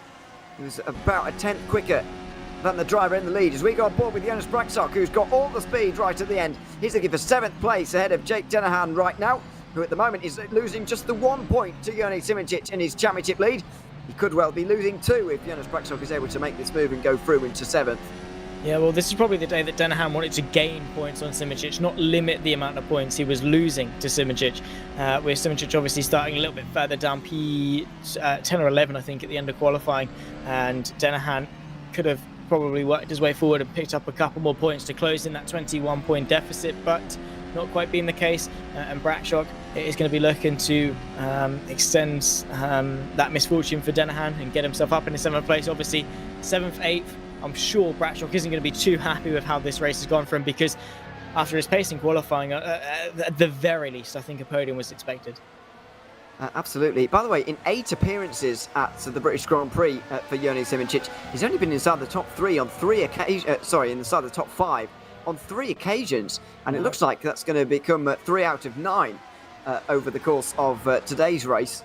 So, real surprisingly off record for him around this circuit. Don't know what it is, but he has won around here in 2021, where anything he touched turned to gold, pretty much.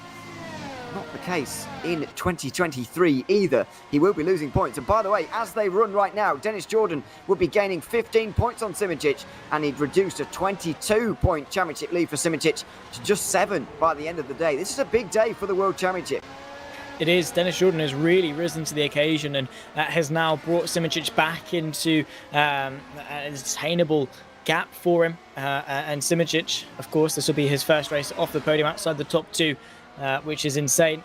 But I think he's done the best job given the circumstances, given that poor qualifying. A P6 is it's still the championship lead, but it's not the gap that he would want at all. So he's got to make sure he's firing on all cylinders going forward into the second half of the season. But Jordan really bringing the heat, really potentially given us a spot for a championship fight, especially if Jordan continues this form and just goes from race win to the next. Still 3 for third. 4 laps to go at the line. Bock, Mrocek and Siebel absolutely in that order, as they have been for quite some time now. And there's the view of Dennis Jordan. Gap down to 1.6 at the time, but you'd imagine with 4 laps to go he would have enough here. Spork would need to close in by nearly half a second a lap really to have enough laps to really have a go. Unless Jordan has made a catastrophic hybrid power miscalculation here, unless he makes a mistake, you'd say he's on his way to his second race win in 2 rounds. I'd say so, but don't count it out just yet.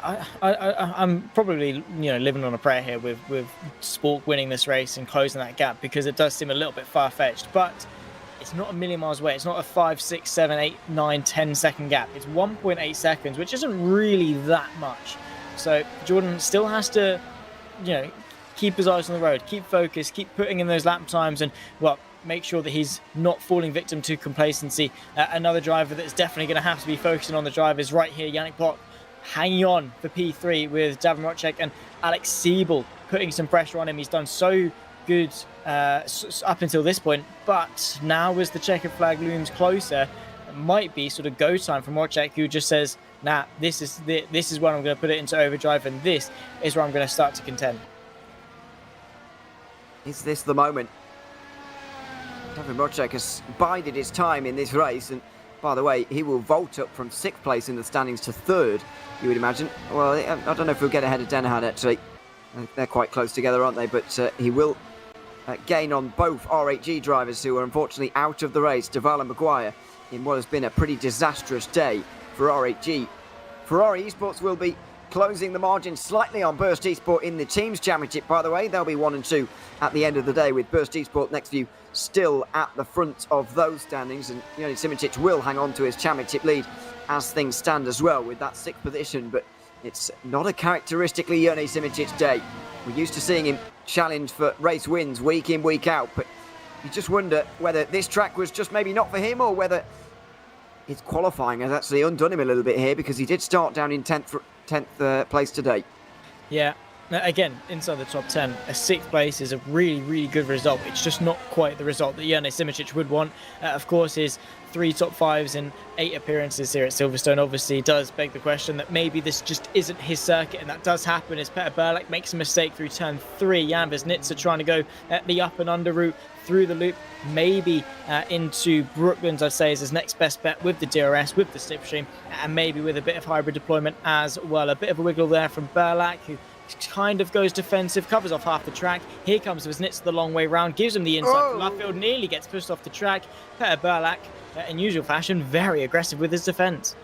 Yeah, 12th place. It's not been a great season for Burlak compared to what we've seen from some seasons from him in the past. He's never really replicated the form that took him so close to a second world title in 2020. In the end, a DNF at the Japanese Grand Prix, the penultimate round of the season, put paid to those efforts, and in 2021 couldn't quite replicate those efforts. Last season obviously wasn't here either, but at the moment, yeah, down in the championship, 7th place in those standings as of right now as we go back to the top 10. We're on the penultimate lap. The gap between 1 and 2 extends to 2 seconds. Dennis Jordan looks fairly safe in those places. Maybe the top 5 are all secure already. Yeah, I mean, they're definitely secure inside the top 5. I don't see anyone else breaching in.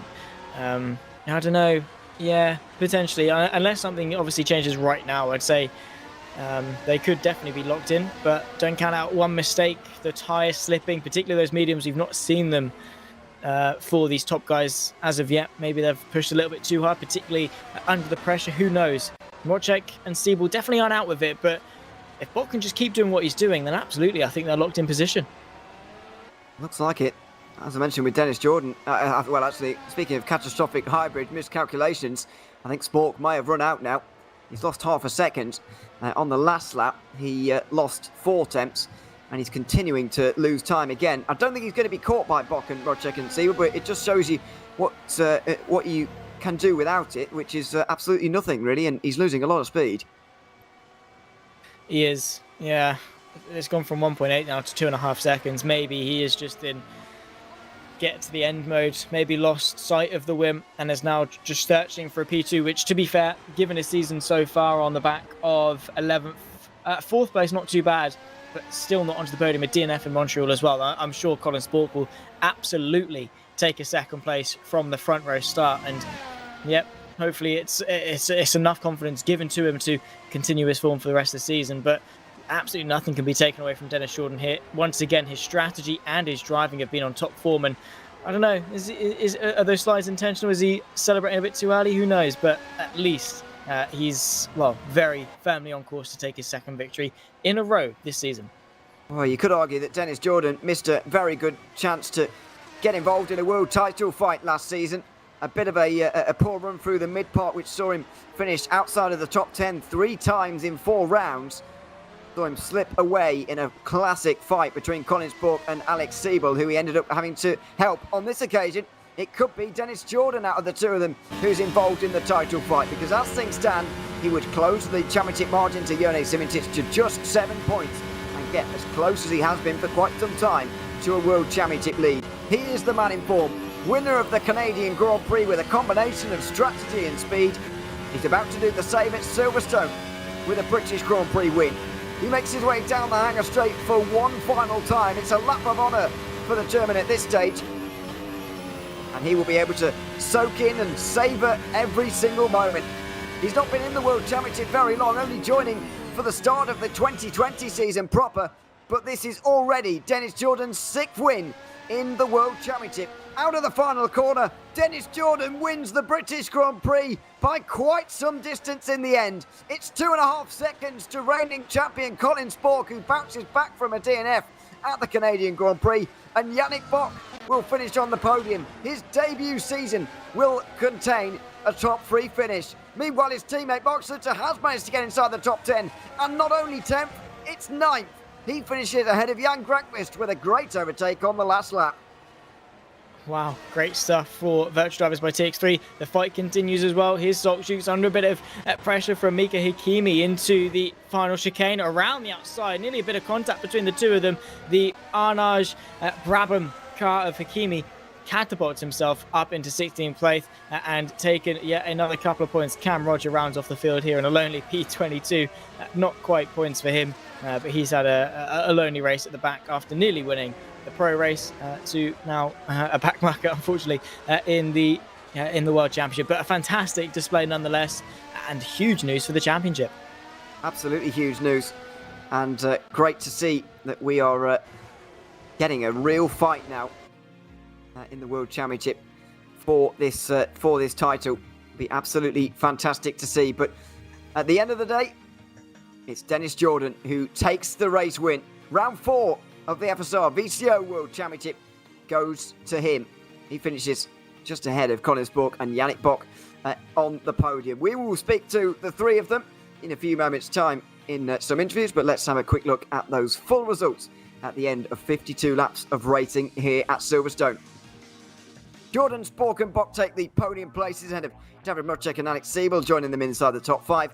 Ewan Simitic hangs on to his championship lead with a 6th place finish and puts another point onto Jake Dennehan to extend that margin in particular to 22 points. Jonas Braxton 8th ahead of Mark Suter, who was very quick at the end there to get ahead of Jan Grankvist for the 10th position.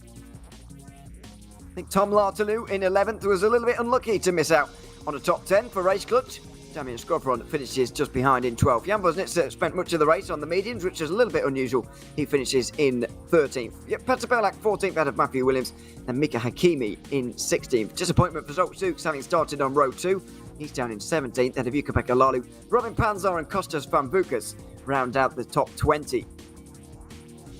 Stavros Mudzadis and Cameron Roger round out those drivers who finished on the lead lap, with Paul August Lana putting on the soft tyres at the very end there to set a fast lap time. Adam Maguire was the last of the drivers to DNF, unfortunately in a disaster for RHE. Sander Callas retired pretty anonymously in 25th. Cosmo Pasuto, Martin Mergli and Giordano Valeriano, along with Leon Duval, were all taken out in the opening lap. Well, there you have it. the 29 drivers all getting to the end of the, well, not all of them getting to the end, but all of them at least shown in our results here. A decent race here, Zach. I mean, a lot of waiting around in that one has got to be said, and not too much difference in terms of the strategy, not too much battling either, unfortunately, in the end. However, it was a decent race and very encouraging news for the World Championship. It's not going to be all Jone Simoncic's way. It isn't, no, particularly here at Silverstone. He did struggle ever so slightly, but I think he made the most of today with a 6th place. Not bad at all. Retains the championship lead, but Jordan and Ferrari close, and that gap to 7 points is going to be very, very exciting going forward. Some ups and downs, I think, for the likes of Virtual Drivers by TX3, Yannick Bock and Schluter both having a really good day with their podium and top 10 respectively, but also on the complete contrast of that with RHG having a completely abysmal double DNF. So it's been a day of highs, it's been a day of lows. It's been a really good race to cap off round 4. And just before we get to the interviews, I'm still waiting for the drivers to come and join us. Speaking about the next round, which is coming up at Imola, that's at the start of August, a few weeks away now. But we're talking about the qualifying position there for Jone Simoncic, starting down in 10th. It may have halted him today. It's certainly going to hurt at Imola if that happens again. It will, but especially at Imola, tight, twisty, and not exactly very good for overtaking. I mean, it can be done. We've had some really good season openers at Imola over the course of the last 2 years, and overtaking has been there, but the margin for error is so slim. A good qualifying is going to be very, very important in a few weeks' time. And if Simoncic can't nail that, he's going to have to rely on his strategy, which isn't a bad thing for Simoncic to fall back on. But I'm sure he'd rather a nice and easy race from the front. Yeah, absolutely. Still waiting for the drivers to come and join us, by the way. This doesn't normally take quite this long, but they're still not yet to... here we go. They are starting to trickle in now, so we can bring them in. First of all, we'll bring Dennis Jordan in. Sorry if I just interrupted your conversation. Dennis, welcome in. Good to have you with us. Nice race win as well. Congratulations on that. I mean, from our side, it looked like the tyre wear was pretty severe here today in terms of just the circuit itself and the amount of hard tyres used and the amount of stops made. Was that the case from your perspective driving? Yeah, I mean, this track for sure is a bit rougher on the tires, more so the wear than really the degradation. I think the lap times, they hold up pretty well, but at some time, you've just run out of rubber. So I think that's what we were all concerned about during the race today, and it's also what made passing a bit tougher for all of us because, not much grip out there, but worked out well for me, so happy. Yeah, your results in the last 2 rounds, of course, absolutely... can't complain about them. 2 wins in a row now, and you do seem to have that little bit more pace compared to some of the others around. Have you changed anything in particular for these for rounds 3 and 4? Have you done anything different to what you were in round 1 and 2? Is it a case of everybody else sort of, I don't know, maybe not doing as well, or have you found something in the car maybe in terms of the strategy maybe that has just helped you to get over the line in these 2 race wins in the last couple of rounds? I mean, it's always a long process all through the season, right? So I think we have shown in the past that we continue to get stronger as the season goes on, finding new things in the car, keeping up motivation. I think a couple of the other drivers, they were also, busy doing another competition those weeks, so maybe that helped a bit as well. But we are feeling good. Our car is good, so let's hope we can keep this up. Absolutely, and in terms of the Drivers and Teams Championship as well, you should be 7 points behind Simoncic in the Drivers, by the way, and in the Teams you probably closed up to Burst as well, although it's not quite going to take over the lead. How are you feeling about that those title fights now, with still a long way to go, of course, but after all, it's only a 9-round season? Yeah, I mean, it's only 9 rounds, but it's still a long season to go, so we are on to whatever race is next. That's what we are focused on. The rest doesn't really matter right now. It's Imola, to let you know, but anyway, I'm sure you don't care. Dennis, congratulations on the win here at Silverstone tonight, and thanks very much for coming to chat to us as well. Thank you. Thanks very much. Dennis Jordan there, winner of the British Grand Prix, just ahead of Colin Spork by roughly 2 or 3 seconds there. Colin, welcome in as well.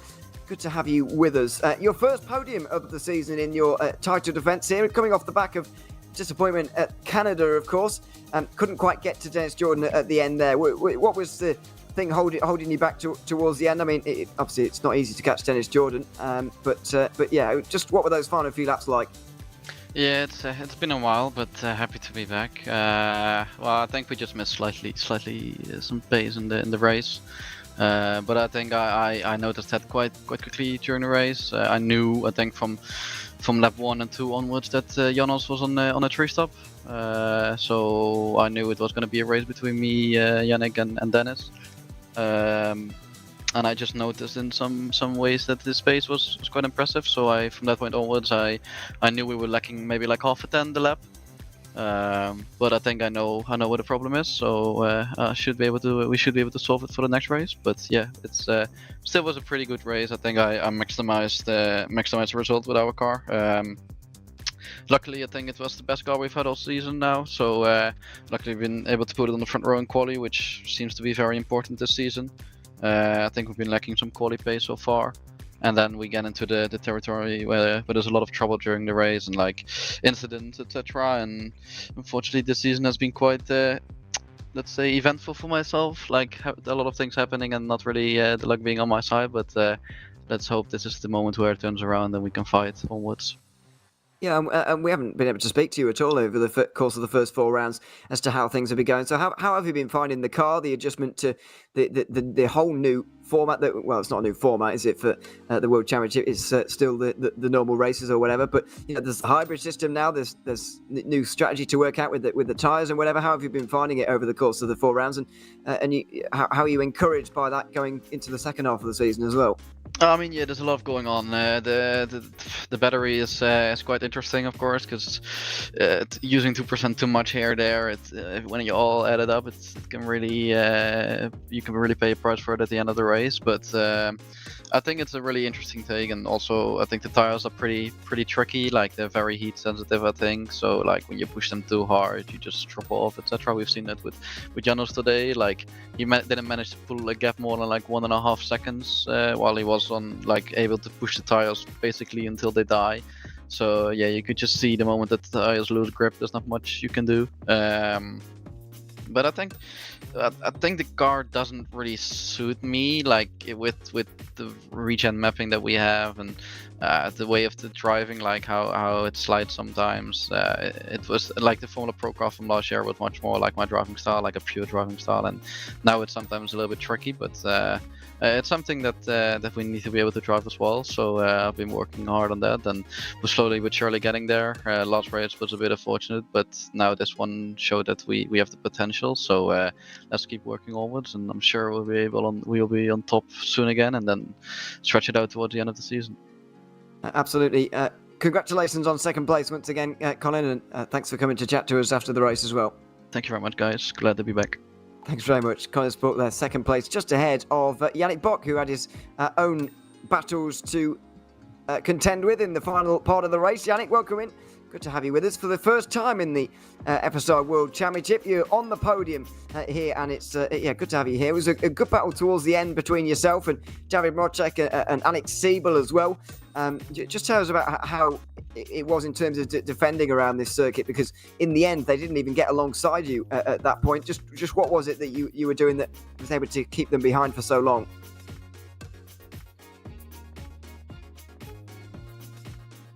Oh, Yannick, can we hear you at the moment? I don't think we can. Maybe he's not there at the moment. Probably taking a break. Hello? Oh, hello. Yeah, sorry, I was push to talk. Just a question.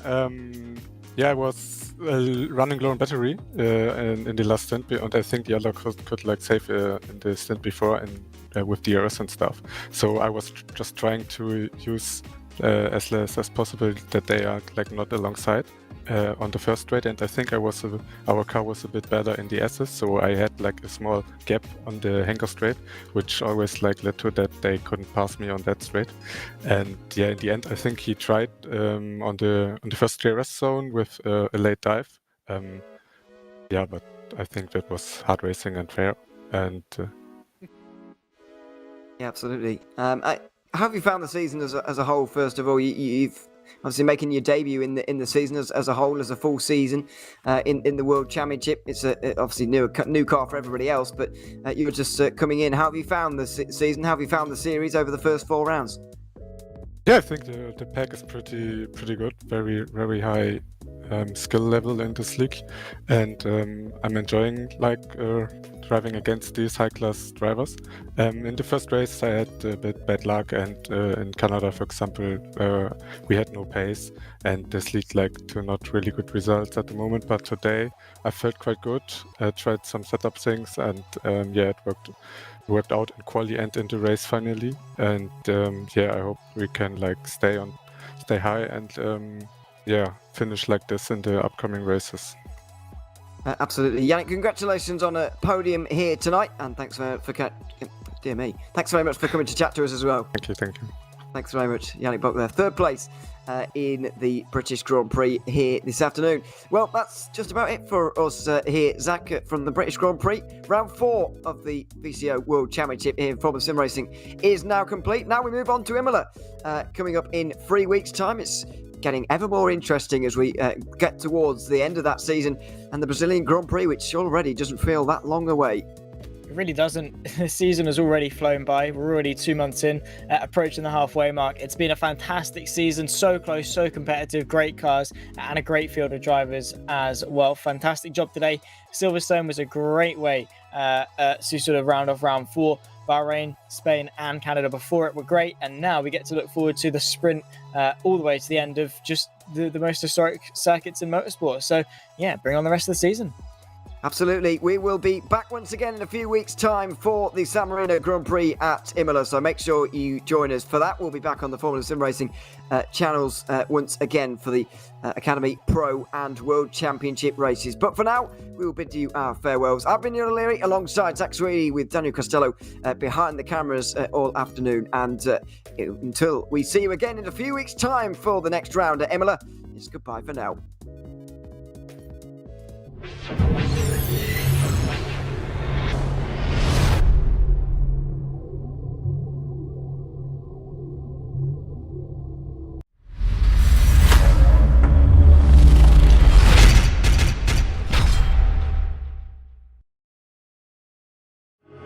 Hello, I'm Jack Nichols and welcome to Who's going to break Haystack's world title?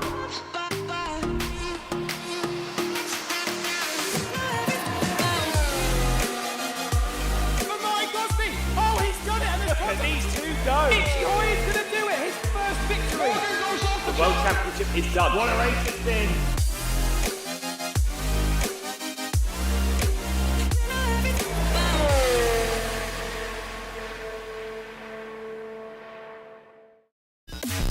Yeah.